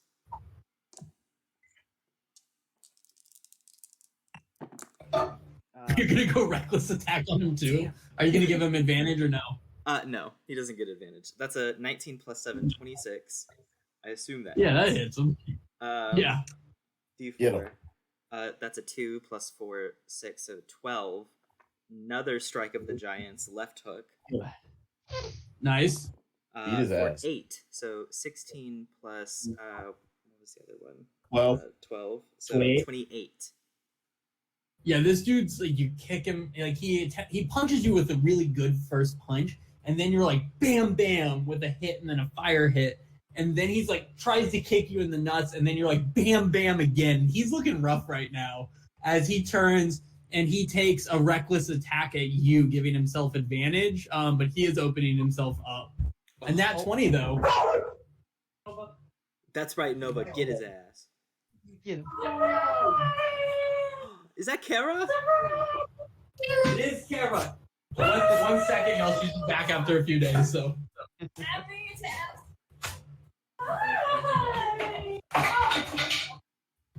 Nope.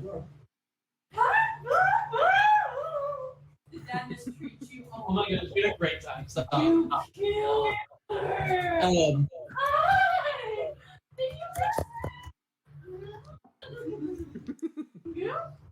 That's terrible. You see that damage? That's 10 total on a nat 20. Fuck him. What's crazy is that He landed. I've only lost 5 HP total because of all the Tim stuff. Hate that. He hits you, but it's not like it. He looks like he gets a really good punch, but you don't even react. It's like it's nothing to you. So And you're up. when he gets a nat 20, isn't that already double? Headbutt him. That was doubled, and then it doubled again, and it He was rolled still 2 D10 ones. Oh. on his D4s. He rolled terrible. So since he reckless, I also get advantage. You do get advantage, yes. Cool, just making sure. That's a 25 to hit. I know that hits, so I'm gonna roll damage and surprise him with it. Because I have one more Strike of the Giants. Beat it. What are you guys doing? We're in a fist fight for Felicity's honor. Where am I? You're not here. You're hiding in embarrassment. Oh my So you're god. hiding. What? Trying to You kiss tried to ass. make out with Cass, remember? I did do that. What was the damage? Hang on, I gotta do math real quick. He rolled a 25. He assumes that hits. It does. It does hit very easily. Yeah, we're gay allies. Fuck lesbians. William, that's another 32 damage. Yeah, how do you take this guy down? I imagine I kind of like 1-2 punch him in the jaw, and then to kind of like just finish it off, just a quick jab into the gut with a big flaming fist. And as he like falls down, I kind of just shrink. Good fight. Yeah, he falls. He drops to the ground. And he's like, "Yield, man, yield. Chill the fuck out, man." Oh, I'm sorry. And he takes a step backwards. Yeah, Asheen? I'm gonna cast Blur and say I'm next.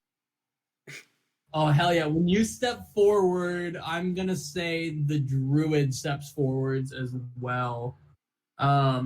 And so Mog, this druid kind of walks past you after you kind of wrecked his friend as a sheen. And let me do his thing. Uno momento. And you cast Blur on yourself, right? Yeah. You see the druid cast Bark Skin on himself. Ooh, love it. Love it. And then he goes Oh, who takes first drop? Wait, I see it. You were casting your spell. He did it as you cast yours. Yeah. Okay, no problem. You're gonna counterspell it, and that's also in poor taste. Y'all are playing in poor taste in a duel here. How? I respect it. No, I respect it. Get all your stuff out. I'm with it. He says, "You or me first," is what he says to you. Go ahead, friend. And then at that point, he walks up to you and casts Thunderwave. And he's just gonna make sure it only hits you, but I need a con save. Okay. I'm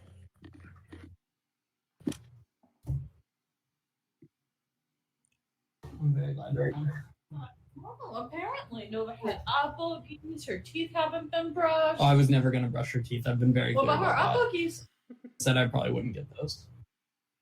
Tristan, isn't getting eye boogies like a requirement It for a is. dog Yeah. owner? Yeah, you suck, dude.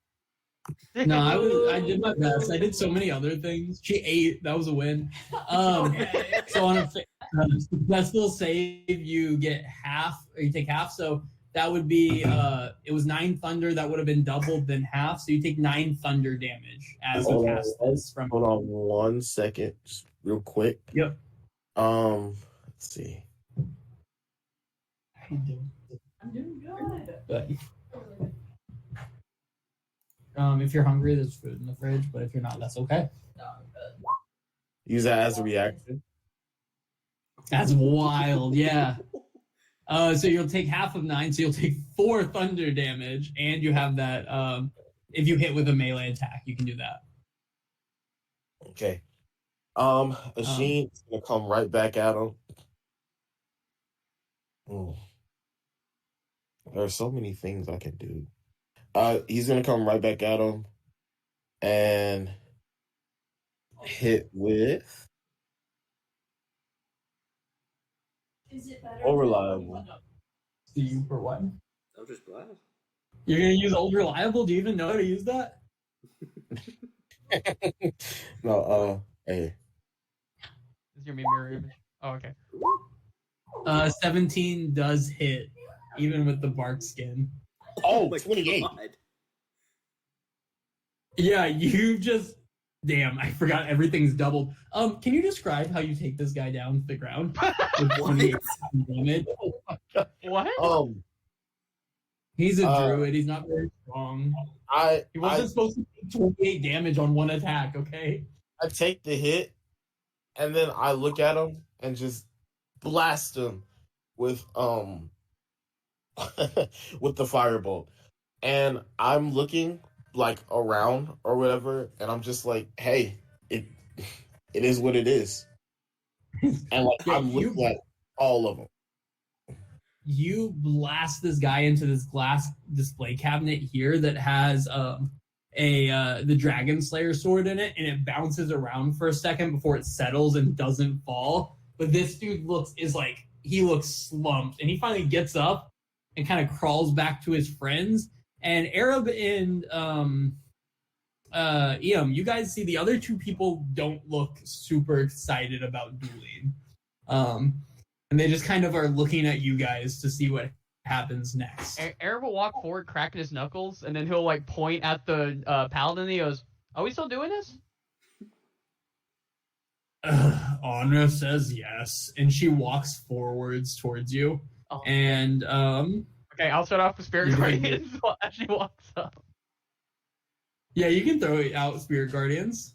And I mean, this might be asking for too much. I can also try to cast Spiritual Weapon. I'm trying to get those off. No, you can do one thing. You Okay, can do one thing. The Spirit Guardians. Okay. She takes a step forwards and casts Spiritual Weapon on you. Damn. That's awesome. No, 7's not gonna hit. It's not. And she puts her spiritual weapon right here. Okay. Let me make it. All right. Well, it's orange, I guess. And it's your turn. Okay, I will move right here. I will cast my own spiritual weapon. Where do I draw? Right here. Right in front of her. And I will make that attack with the spiritual weapon. Where's that? Not both people casting a spiritual weapon. So, roll the damage. Yeah. 17 or 12. Does 17 hit? Or I was going to say 12. Yeah, then 12 damage. This is doubled. Your spiritual weapon is a solid hit on her. And then does her spiritual weapon take damage from my Spirit Guardians? Spiritual weapons don't have like HP or anything. They don't take any damage. Sure. They're just there. Yeah. You can't kill a spiritual weapon unless you break, because it's not even concentration. You just can't kill them. They just go away after a minute. Gotcha. And then I will also cast Guiding Bolt. Wait, I can just. Is that a cantrip? I think. Guiding Bolt's you're right. My bad. I will cast. They got rid of that in Baldur's Gate, and I've been playing too much Baldur's Gate. They got rid of the one spellcasting thing per turn. It's really busted. I will do. No, that's fair. Hold the Dead. She needs to make a DC 15 save. Wisdom save, right? Correct.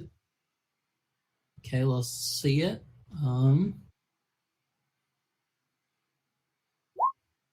She fails. So she will 13. Take, barely fails. And then so she will take 1d. She'll take 2d12 since I'm 5th level. I'm 5th level, so 2d12. Oh my god, it is 2d12, and then it's gonna be doubled too. So just finish her. Let's see it. 40. So 40. She's alive, but she looks rough. I still have my movement, so I'm just going to walk towards her, and she will have to make the Spirit Guardian save. It's fucked up. What's the save? Same thing. 15. Dex save. Dex save. Yeah. She yeah, failed. She's down. It doesn't even matter. You just walk up and she drops. She only had 2 left after that. So at this point, she drops and then she runs back, and her friends, like her last friend, looks at Ian and goes, "I don't have a fight with you, man. I don't have a fight with you." Yeah, so I'm gonna cast Dissonant Whispers. It's a wisdom save. You're gonna still cast on her? I'm casting it at a level 3. Oh my god. So it's 5d6. Wisdom save, you said? Yeah, 16 is the thing. And I'm gonna roll. I have my die. Oh no. She failed. She's dead. So I got 2 5s, so 10, 3 and a 2 is 15, 6, and then a 4. So that is 19 times 2, 38 damage. Yeah, he looks fucked up after that. And she has doesn't to look be as far away from me as possible. She has to right now. Yeah. Yes. She sprints to the back wall here, again on this glass, and she can do. yeah, she casts invisibility on herself, and she just disappears completely from view. And I'm gonna say, so I guess we're done here. yeah, do you just stop fighting after that? Yeah, I think we're done. Okay, also, I was gonna say, if she's invisible, I can't not hit her with my spirit guardians. So It's okay. She doesn't walk near you. However,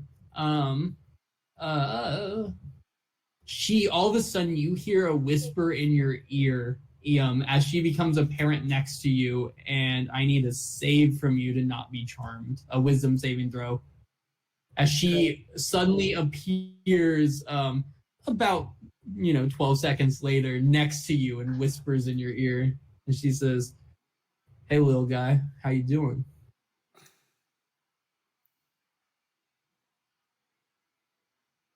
9.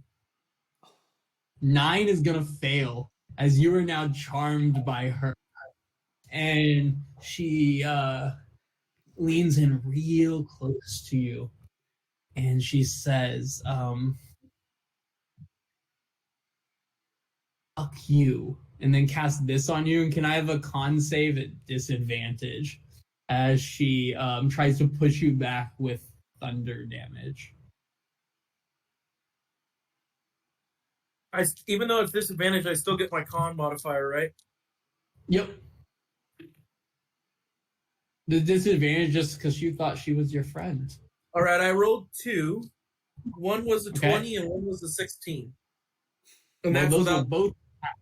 and that's without the con modifier. So really a 19. Yeah, they both pass, so you'll take 11 thunder damage anyway, and you won't be pushed back. But she is now standing directly in front of your face, looking rough. Okay, I'm going to cast Dissonant Whispers again. This time at a level 2, so it's only 4. No, she failed. I'm out of level 3 spells. Yeah, it doesn't I matter. don't Explain need how it. the spells are. So I am going to do my Dissonant Whisper, and if you've ever seen the Key and Peele skit, I said, "Bitch," and just push her down. Yeah, she just drops and crumbles. And then after a second, she stands up and makes her way back to her friends. And they're all bloody and bruised. And you guys are fine, right? Like, barely affected by this. You feel fine. You look fine. And the half-orc just, like, looks at you and he's bleeding from his lip. And he's like, "Look, the entire fucking school knows that you guys are causing all this shit." And he's just like, "Why?" We're not. We can't help. Don't you mind your own goddamn business?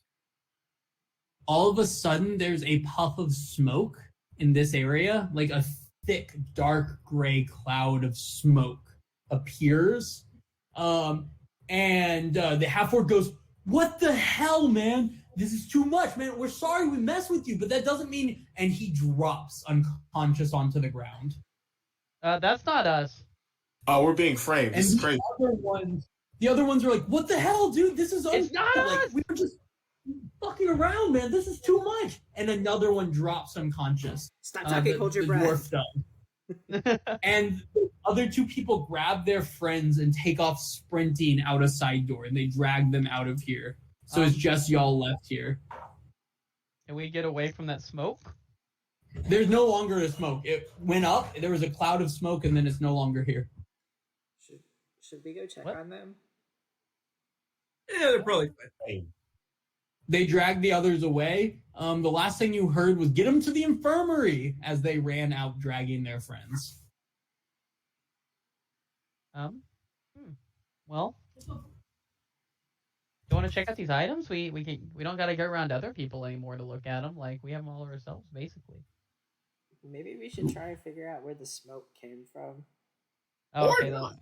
Maybe we can just leave and pretend it never happened. Well, Yeah, I'd say let's get the fuck out of here. We gotta tell someone. Yeah, we'll tell them that it happened and then just not come back. Okay. Then someone just write a letter, give it to little Uzi. Little Uzi, you can take a letter to him. Well, actually, no one can. Ian, can you even command Little Uzi without Cass around? I cannot. No. Oh, well, Who this is unfortunate. needs them? I think somebody would be able to talk with Lil Uzi. We have. Oh my god, wait. Mog. I have the Ring of Translation shit. Oh, okay. All right. Can someone give? Then can you get a note onto Lil Uzi and have him take it to Professor Hightower or someone, maybe Professor Goldwyn? Isn't Meredith back in Sada still? You are correct. So let's do it to Professor Hightower, so Lil Uzi doesn't run all the way to Zava. Okay. I don't have the best handwriting. Does someone want to write it for me? I'll do it. I guess. Oh, Write a note. I'll pull out my magic quill and I'll get to writing. Okay, yeah, that's better then. Okay. Cool. Lil Uzi. Lil Uzi. So you guys got it? talk to Lil Uzi. Yes. Sorry, I'm so sorry. No, you're good. There's a lag and it's really awkward. Yeah. I'm gonna point, like, listen to him, go ear to pointing at Mog, and then that way he actually obeys. Does the Ring of Translation allow me to speak other languages? It does. At will. You can speak any language and it sounds to you like common is what everything sounds like, but everyone else hears you speaking abyssal. Okay, Lil Uzi, what you're gonna do is you're gonna take this, and I'll hold up the letter. I'm gonna put this on you, just like Cass did, and you're gonna take this to that old man that we saw earlier, Hightower, the headmaster. You know who he is, right? Mm-hmm. Okay, you're gonna take this to him, okay? I'm gonna roll an intelligence check for him because I think that's what B normally does for Lil Uzi. Come on, please be smart this one time.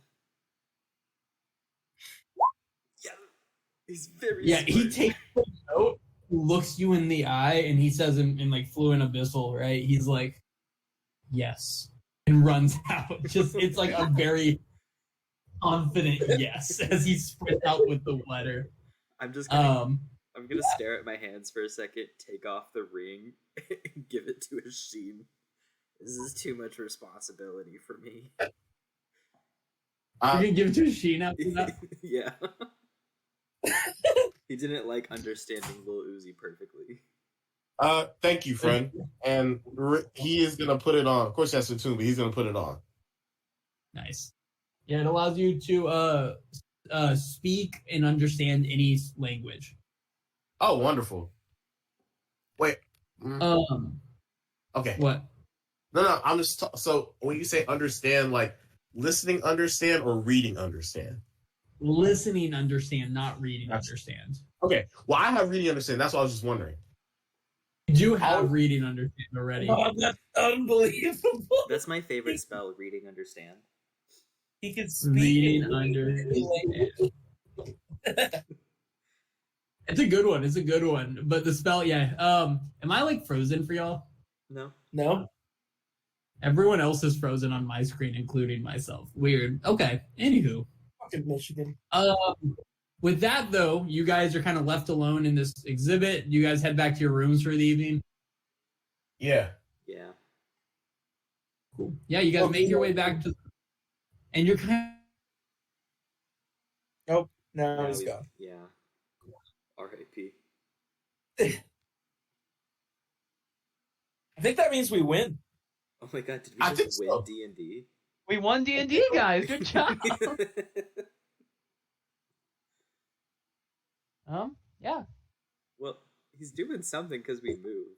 Oh, Oh, he hey, is. Cass and Rachel Yeah, here. they're not. Sorry, I was like, I can't have my dorm map. Is the dead guy And still this here? guy, We just left him there the whole time. none of those guys are here. But yeah, thank you, Boo Boo. You are back at your dorm, and you settle in for the night, and nothing happened. You don't hear word from the students. You don't hear word from faculty or staff. Eventually, Lil Uzi comes back and gives you a thumbs up, and in Abyssal, he tells Mog, he's like, have delivered your note, and he says it is of not worry at this time. But Mog, you look at him just dumbfounded, like you have nothing. But Asheen hears that. Okay. Does he sound he as delivered it. sophisticated as you say? He does actually, just today. Normally he does not. And when Brendan takes him over again, he may never sound that sophisticated again. I don't know.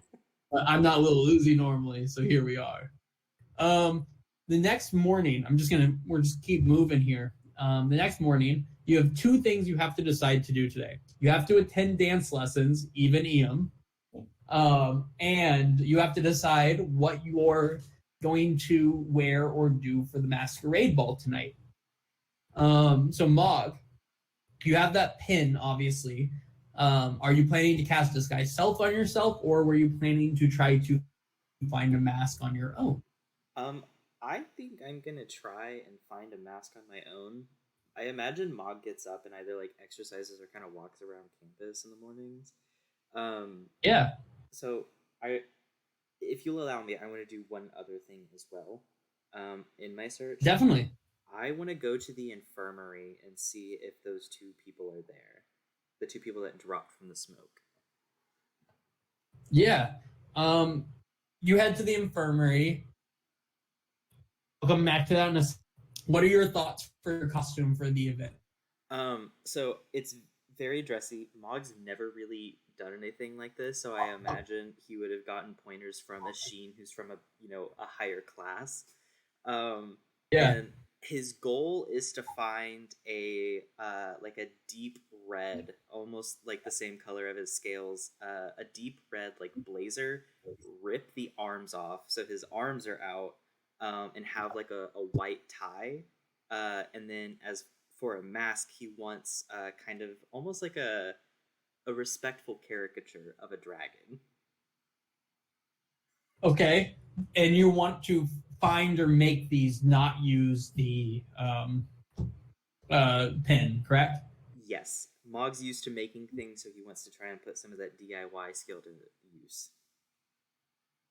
I love it. Give me a investigation check, and then whatever check you think would be appropriate for putting your costume together. That's a 7 investigation.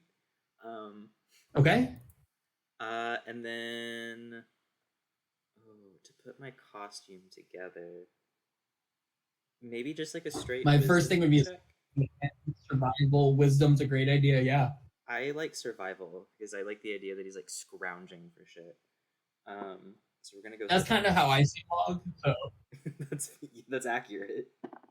Much better. What'd you roll? 21. What was it? 21. Okay. We will come back to you in a second. Asheen, what are you planning to do for the dance? Are you planning to use the pin to cast Disguise Self, or did you have an idea? I will cast the pin for Disguise Self, but only to make like a mask. And I'm just gonna make like an ornate mask or whatever. I want it to honestly be like a red dragon, like a really intricate, detailed dragon mask. But like I'm gonna wear a red suit too. Yeah, does he already have a red suit, or would he need to come across one? No, he's gonna have to come across one. No, he would have one.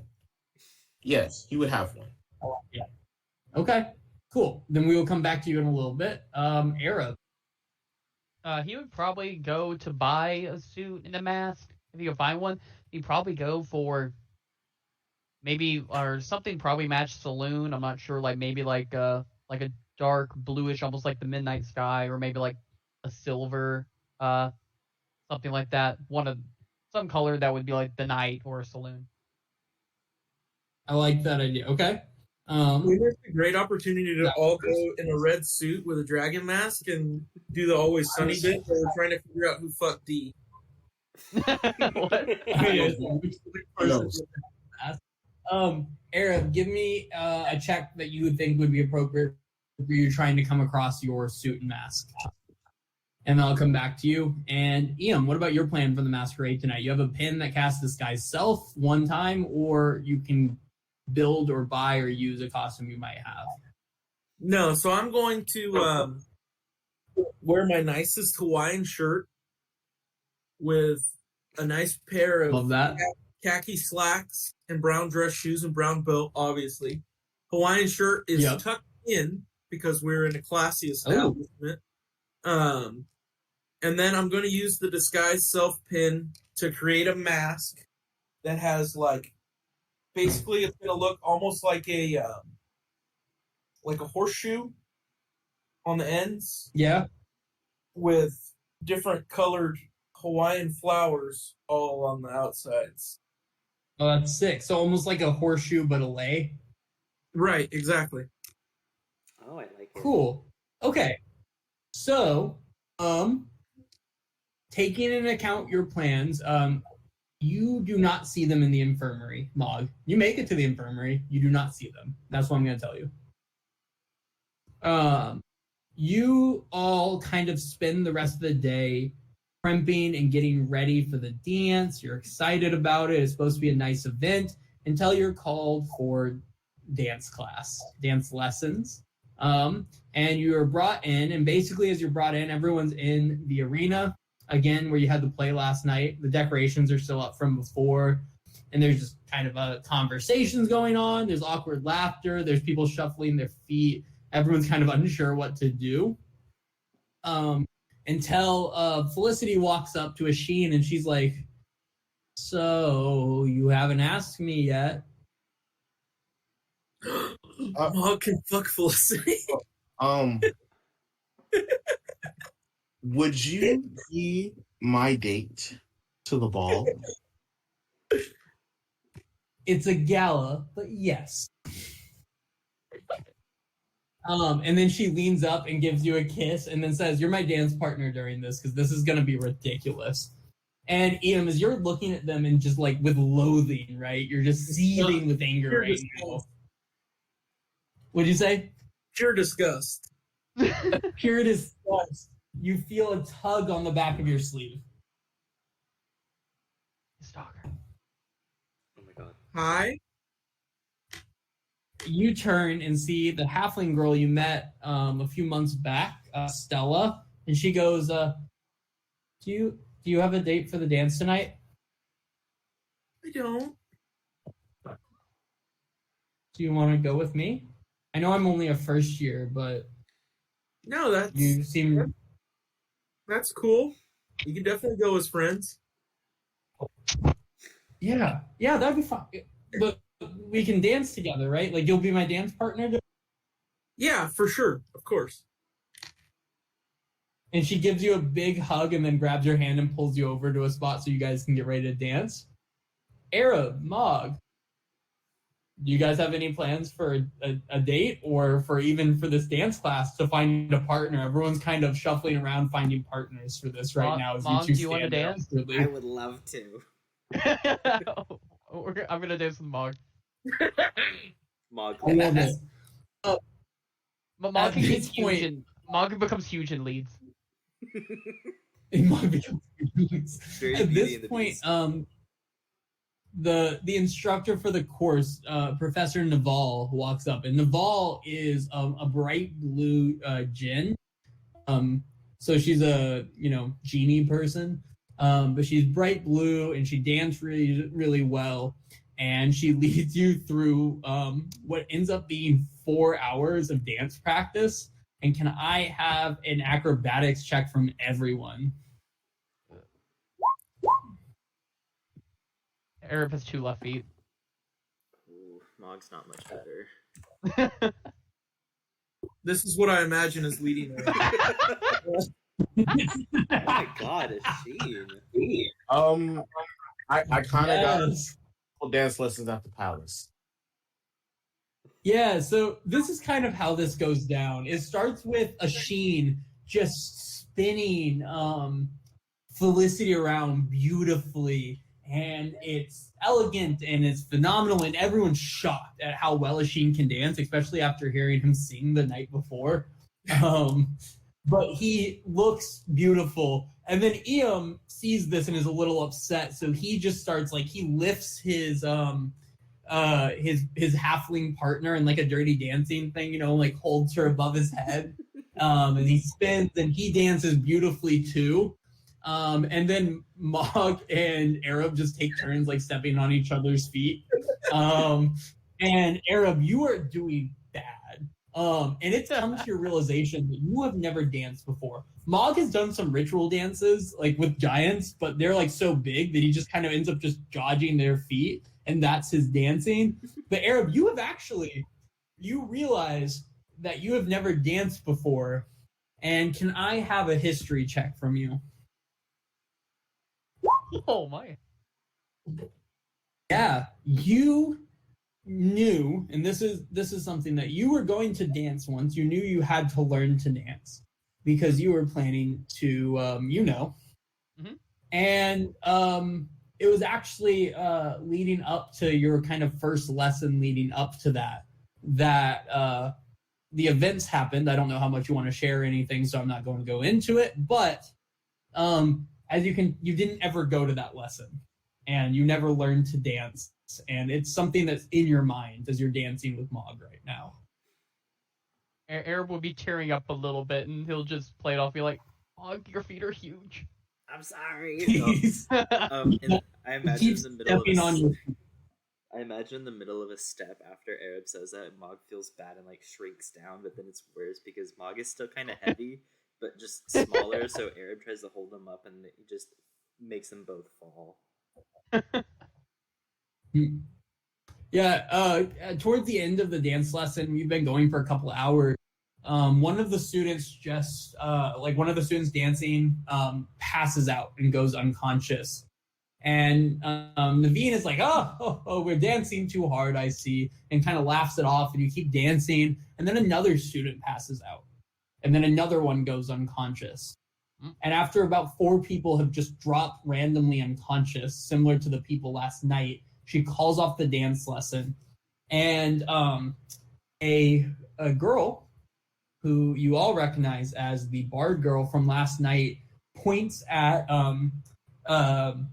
the 4 of you and says, "It's them. They're the ones doing this. I saw them do this before. They're summoning monsters and they're killing people." And they start pointing at you. I'm sorry, I thought we agreed to stop with these things after we kicked your ass. This is ridiculous, though. You can't keep doing this. As another student goes unconscious and the class kind of breaks into uproar. People start arguing. And the professor kind of comes up to you and she goes, "I think it's best you head back to your dorms until the dance tonight." It's a bunch of crap. We keep getting accused and we're not doing anything. Kicked out. Yeah. Do crap like that. And the Except Sleep is kids are all kind of our- freaking out. I What'd you forgot say, Sleep. Arab? I was just realizing I forgot sleep is kind of our signature thing. So crap, this looks more. It does look really bad. Yeah. It's not a great look, right? But you're kind of ushered out, and people are yelling. Some people are accusing you. Some people are defending you. But the main thing you hear is "Get these kids to the infirmary," kind of thing. As 4 total people went unconscious during the time you guys were in that dance class. But you make it back to your dorm, and you spend the rest of the day getting ready for the dance. Is there anything else you guys do as you're getting ready for the dance? Did we see any smoke?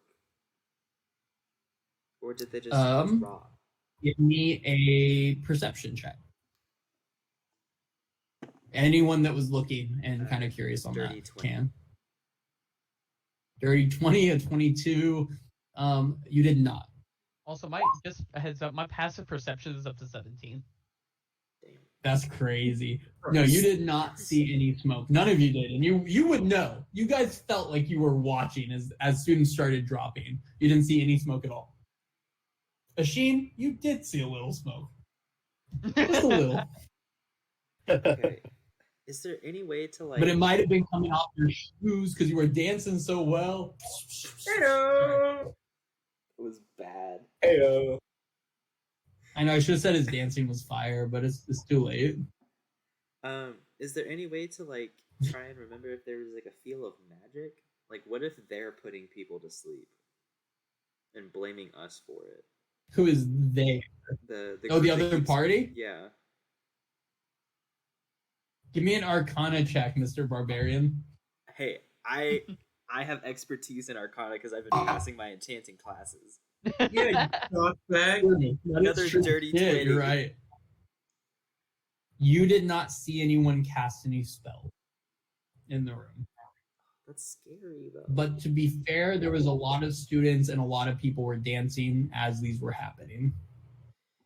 That's scary. Okay. Mog Probably is- nothing.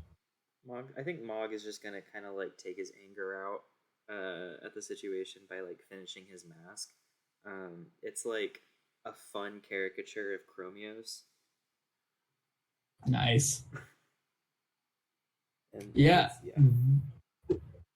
This kind of like the night or the rest of the day kind of passes. You're kind of talking as a group about what just happened, what's been going on. You are getting dressed for the dance. And it's time to head over to the Biblioplex where you know the whole first floor has been set up for a gala. And as you guys enter in to the Biblioplex, using all of our campus maps today, as you guys head into the Biblioplex, it has been like transformed. There's music playing, there's colors everywhere, there's laughter, and everyone is wearing a mask, and they're all dressed just impeccably. There's students, and there seems to be faculty. There's a ice sculpture in the middle next to the dragon that looks identical to the dragon, but it's out of ice, like in the fountain in the center. And above it all, there's a big banner that just says Aetherwood 100 years. Mog, can you describe what Mog looks like as he walks in the dance? Taking into account what you rolled for your survival. Before we went to the dance, I wanted to go to the bestiary and get some white doves to release as we walk in. All of 21. Sick. Give me an animal handling check at advantage because I want you to be able to throw doves out.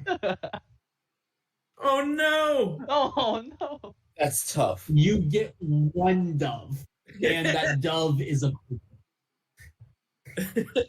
But you can call him a dove if it makes you feel better. It does, yeah, 100%. You walk in, and so Mog, as you walk in, Iam releases a pigeon into the Biblioplex. What do you look like as you walk in? Okay. That's so stupid. Well, I rolled well on my survival, so I think it's pretty much exactly what I described earlier. It's like a red suit with a. I misspoke earlier. I meant like a white, like dress shirt under a red suit with like a red tie. He has the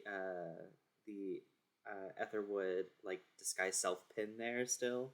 Yep. He's just not using it because he's also wearing a handmade. It looks good, but you can definitely tell it was made in a rush. And it's this like big kind of like rounded caricature mask that fits on his snout. That looks a lot like Love it. like a cartoonist drew Chromios, the bronze dragon that guards the school. I love that. Asheen, what do you look like as you walk into this dance? Asheen, How are you looking? Asheen is sporting this big red dragon mask. Very, very intricate details. I mean, down to the teeth. And his suit has jewels all over it. This is one of his old, gallivanting type suits. He has to have one. Nice. So I'm saying it had jewels on it. With the tailed coat pockets, I'm talking the whole 9. And he has a bow tie. I love that. Right. Yes, okay. As you walk in, Felicity runs up and gives you a big hug and says, my giant dragon, and smiles really big at you, and then looks at Mog and is like,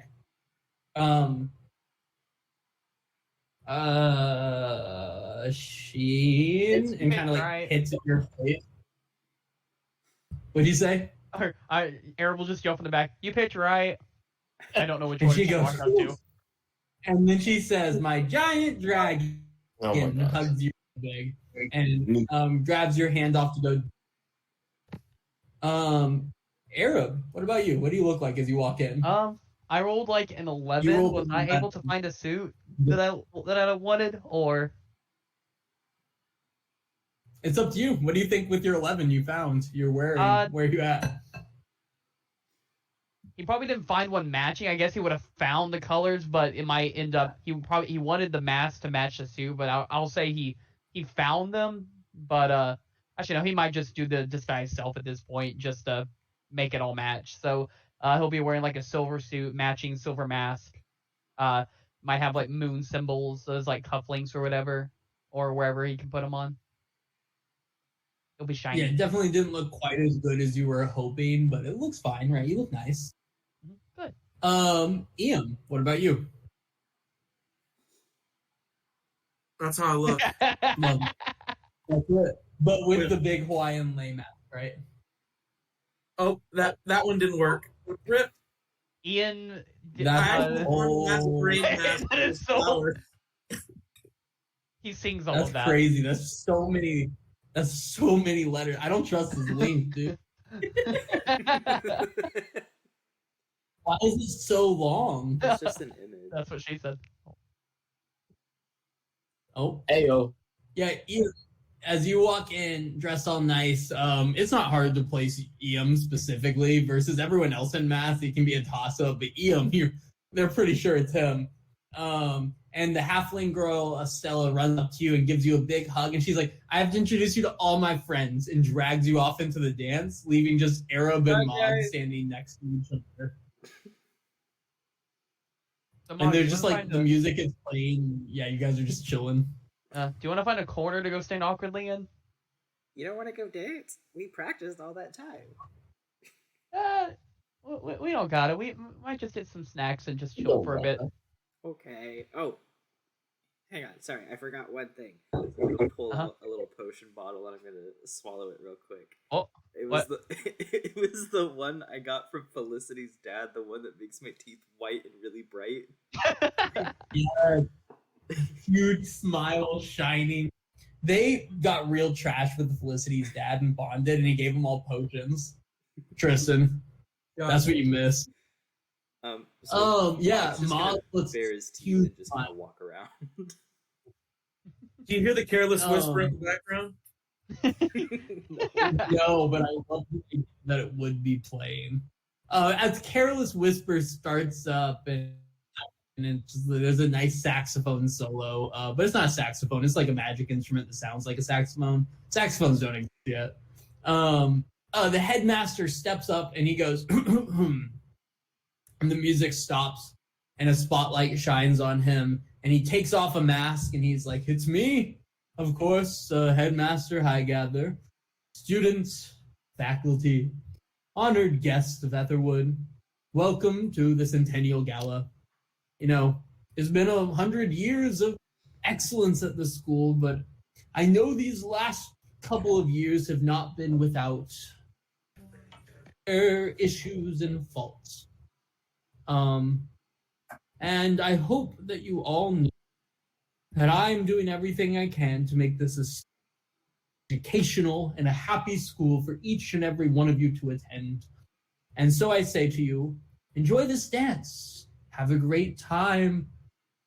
And, you know, tomorrow starts the biggest events of Curse Banners ever, with our largest prize ever as well. And I think this is something that you're all going to want to fight very hard for. And I'm excited to announce it more when we start tomorrow. But at this point, I would like to say, why don't we all have a wonderful night under the stars? And he casts a spell, and the entire roof just becomes like a night sky with stars in the sky. And the music starts playing again, and everyone starts mingling and dancing. Is there anything that you guys want to do during this dance? want to look for Raven. Yeah, I'll help look for Raven. Or And Raven and give me an Cass. investigation. Maybe they showed up. Give me an investigation check. 11. 11. Okay. 13. Arab. 13. You don't find Raven nor Cass. Oh. Iam, anything specific you are doing? Stella is showing you off to all her friends and then insists on dancing. Yeah, I'm gonna dance. Let me put on a performance check.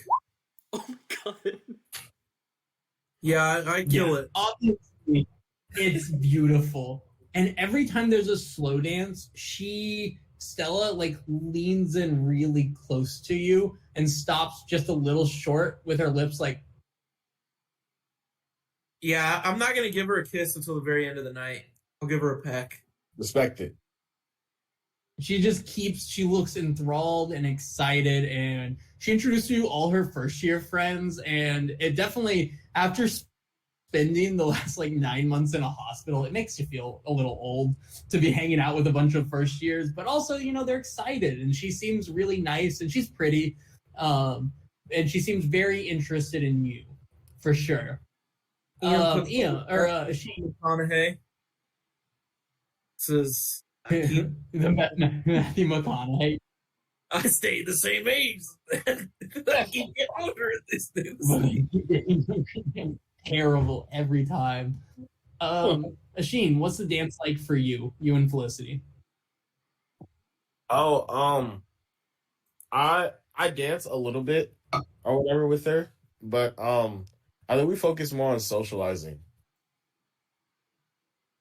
at the gala. You guys socialize with others. Yeah. Is there anyone specific you try to socialize with?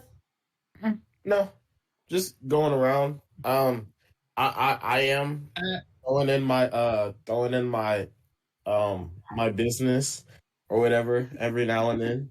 Now that everybody's gathered, I'm throwing in my scroll business. So, getting some names out a little bit. Cat, give me an investigation check as a man in a mask comes up to you. And he says, I'm interested actually in a scroll or two. And you see it's very clearly your buddy, the rich guy. Oh my god. Oh, yeah. Name I know what you're talking about. Anyone? Your rich friend who gets you discounts. He walked up and he's like, I'm just messing with you, Sheen. I wasn't sure if you'd recognize me. And his mask he's wearing a traditional Phantom of the Opera mask, and it's very clearly him because you see half of his face very clearly. And he's like, I'm just kidding with you, but this is a pretty solid dance altogether. Weirdly though, a half-orc friend of yours told me that this is yours, and he hands you an emerald pin. And you can look up Emerald Pin 5e, and that's the thing you were promised for the duel. And he said he seemed a little shook up about the whole event. He didn't seem like he wanted to come talk to you, so enjoy. Guess that guy's still alive. And at this point, he leans in and he goes, I have got to tell you something crazy, though, that happened. And he drops unconscious on the ground next to you. What?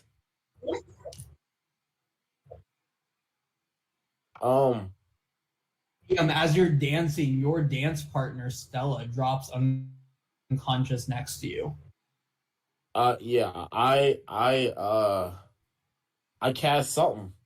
I don't know what cast something. Arab, as you're standing there, two girls that are kind of sitting at the punch table near you as you're standing in the corner. One of them kind of gives you a smile and then drops unconscious next to you. Wow, this is crazy. It's not again. Mog, you're looking around and someone walks up to you and he's wearing a half mask, just covers his face. He looks like Daredevil a little bit. And he goes, can you tell it's me? And it's very clearly Cal Drac. And he just walks up to you, Mog, and then passes out unconscious next to you. Yeah, you catch him, no problem. And people just keep dropping in the whole crowd, and people start freaking out. and the half-orc guy runs up to you, Asheen, and starts shaking you. He's like, make it stop, man. It's not funny anymore. Why are you doing this to everyone? It's what? It's not me. You're older than me. I can't do this. Another person drops, and you hear Highgather go, enough! What is happening here? And the music stops, and everything crashes to a halt. The stars disappear from the sky, and another student goes unconscious. And he goes, what is going on here? Somebody get to the bottom of this. Oh God. Aaron, we gotta go outside. I carry Felicity out of there. I'm gonna grab Ian. Yeah, and just the start three of y'all heading have. out. Yeah, you all go outside. What are you doing, Ian? Your dance partner fell unconscious next to you, and then Mog is trying to drag you out. I'm gonna rip back at Mog, grab this girl, and take her to her friends. I ain't trying to get accused of sexual assault. This, all right. No, yeah, you hand her to your friends and then follow Mog outside. And can I have a perception check for everyone as you guys head out of the biblioplex? 17. Does a 27 work? Oh my God. Eric is all. Okay, 12, 8, 17. As you guys walk outside, you're all looking around and you're scared and everything seems wrong. Right here at the grindhouse, across the way, Arab, you see a poof of smoke. Guys, there was And smoke. then another poof of smoke. Then another poof of smoke. The smoke's poofing. Are they just all outside the grindhouse? Yeah, you just see little poofs of like dark gray black smoke poof up and then disappear right next to the grindhouse. I go, come on! I start running towards the grindhouse. Yeah. Yeah, you sprint over. Is all four of y'all going? Felicity too, I Yeah. imagine. Ian's gonna hesitate, And the five. knowing what he just Okay. has to go through for the last 9 months, Understandable. and then Yeah. walk over slowly and stay back about 20 feet. As you run over there, Arab, you first, but then everyone shortly after. You see. Give me an. No, you see him. You see beyond a shadow of a doubt, standing there in a tall, pointed purple hat with stars and moons on it, Gumpy, Gumpy? shaking a wand at a frog on the ground. And he shakes it, and nothing happens. And then you Gumpy! hear a scream from behind you of make it stop, make it stop. And then he shakes his wand again, and he goes, why won't you teleport? Why? As he keeps shaking Gumpy! his wand. I'll scream at him. Atlas. Gumpy, stop! And he turns and goes, why? I'm just trying to teleport the frog. No, your spell is making everyone go unconscious, idiot.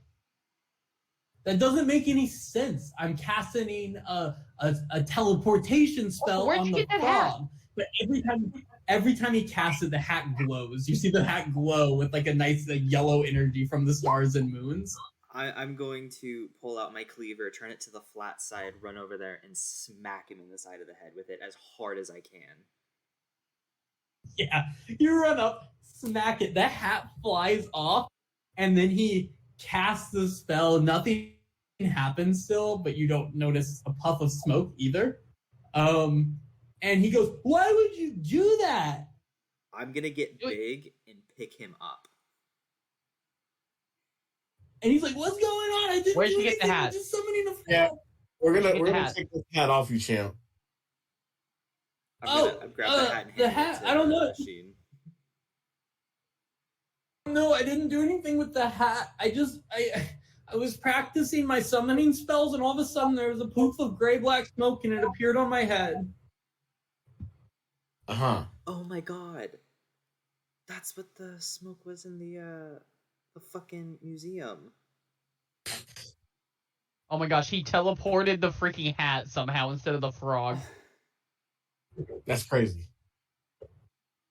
Yeah, it all becomes very apparent to you that whatever magic this hat has, it seems to cast the sleep spell at will.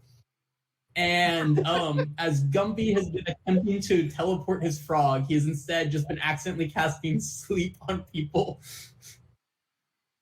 All right, then we're like, Mog, we're taking him to the headmaster, and he's gonna explain what this. Have to explain himself. Come on, let's go. Yeah, I literally just like one-handed, like head between two knuckles, pick him up and carry him after giving the hat to Asheen. Mog is so angry. I'm sorry? Like fire is starting to like gather in his maw. Asheen, as you're holding this hat, it feels powerful. Like really powerful in your hands. Yeah, I'm gonna inspect it. Give me an Arcana check on it. Shall.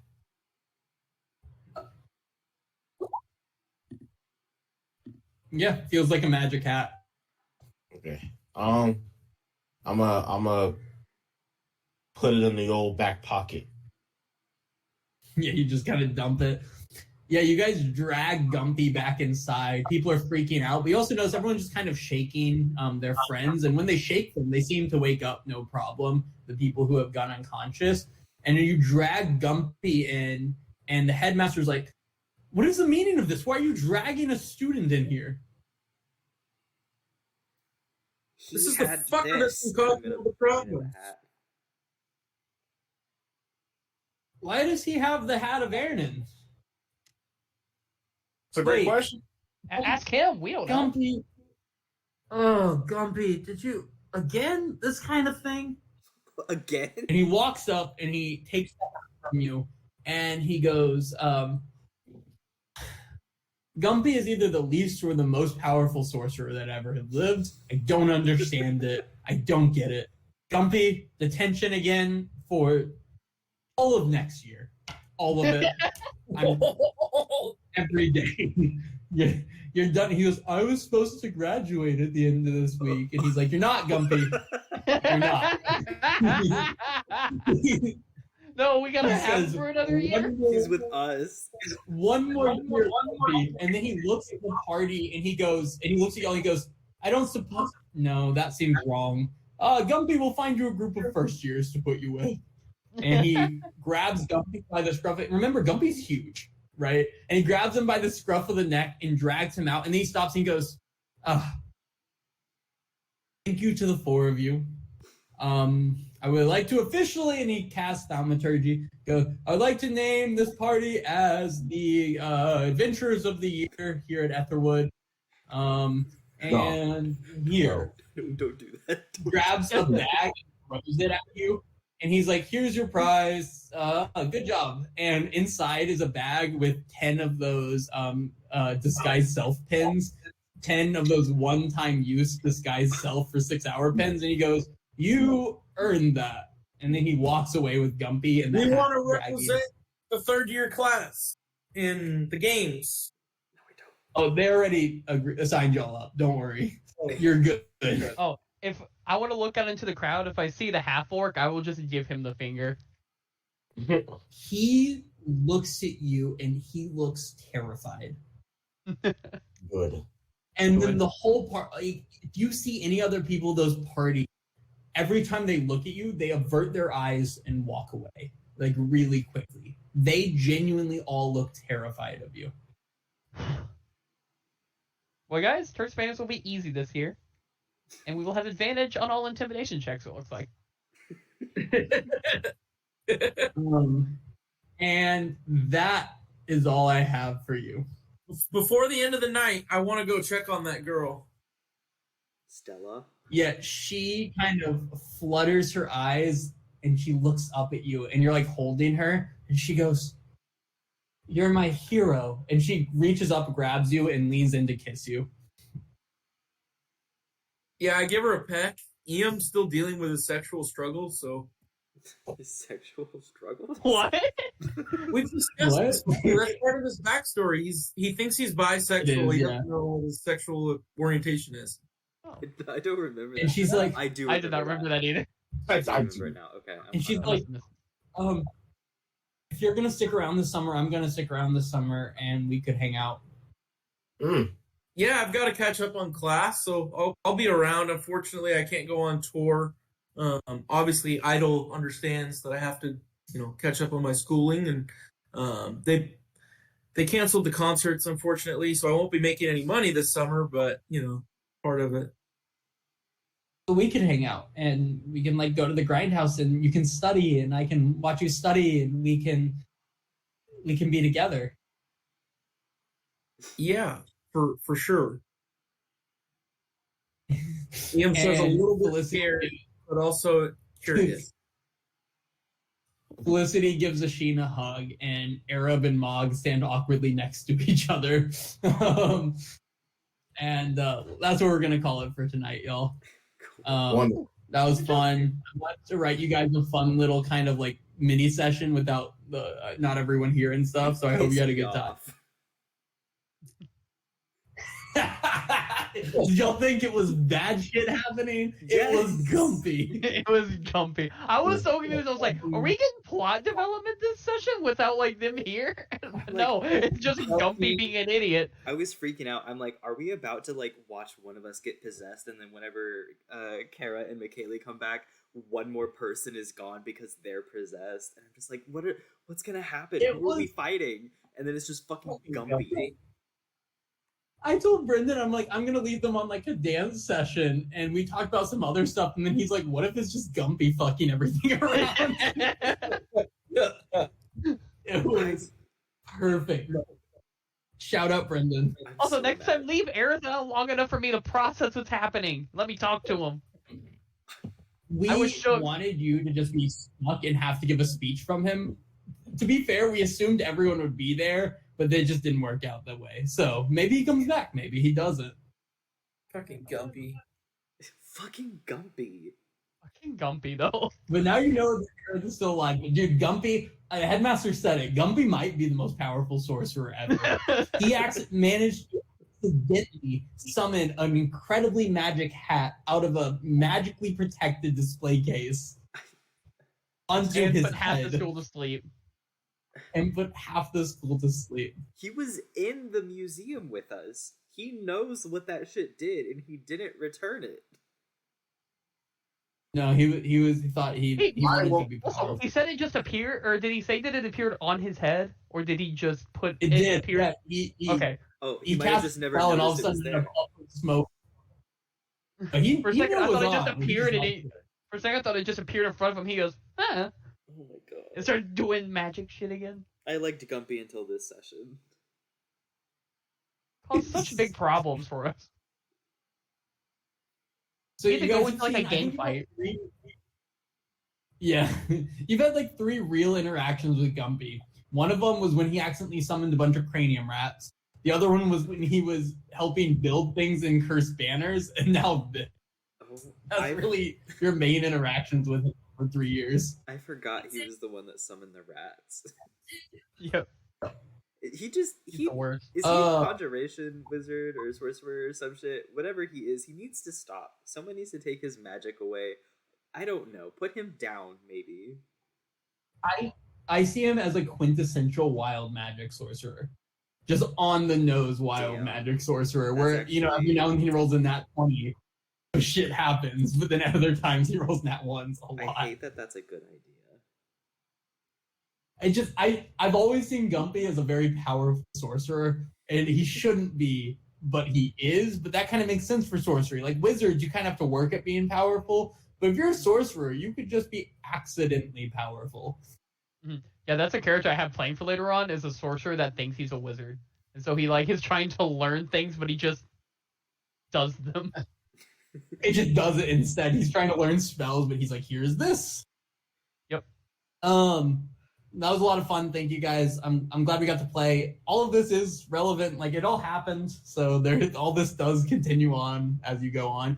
But tomorrow morning is Cursed Banners, day 1 of 3. So we're gonna win. Cursed Banners. We have to win. You guys will do the level up and like the ends of your classes and stuff after Cursed Banners. for you, you'll do all of your classes for the fall and the spring during the summer. So you'll level up with everyone, but you'll make class rules during the summer, and you have 1d4 to each of your classes. Because you didn't have a chance to study, that was the extra credit you were given. Yeah, and then for my Bard Magic class, I had already studied before. Do I keep those other advantages? You do. Okay, sweet. Because I now have a plus 1d10 plus 1d4 an advantage on my Bardic Magic class. Damn. But the kind of issue is your spring semester, you only have a 1d4 to everything and nothing else, right? So And that's when I needed the better things, because that's when I have 2 of my electives. I don't know what to tell you. So if you can for next session, make sure your classes are set up for what you took during the spring. And then, honestly, be prepped, because it's fucking Cursed Banners time. And we're doing the draw, and you're going to see who you fight. At least 2 of the other parties in there are Felicity's party and the party of the half-orc and his buddies. They're in there, so. I will be just putting Felicity to sleep if we go against each other. I like it. Well, I like the idea. I'm like, Sorry, sweetheart. Exactly. Sleep. Meanwhile, Tristan should be rolling non-lethal. all I know is she is also leveled up, so wait till you see what she can do with rocks now. So, Oh, that was a lot of fun. Thank you for playing. I know it was kind of we didn't have made to up person. everyone. oh no, I was very happy. Of with it. Gumpy. No, of Felicity. Oh, dude, you should see when Asheen walked up, and it was the first session you weren't here. He goes, "I want to flirt with Felicity," and he rolled a nat 20 on his charisma check. So I was like, I guess y'all are fucking together now. But then she said she wouldn't do anything with him until he met her dad, and then her dad loved him and loved everyone. And so Raven still doesn't like Felicity, but everyone else does. So you and Raven hate Felicity, but everyone else has kind of come around.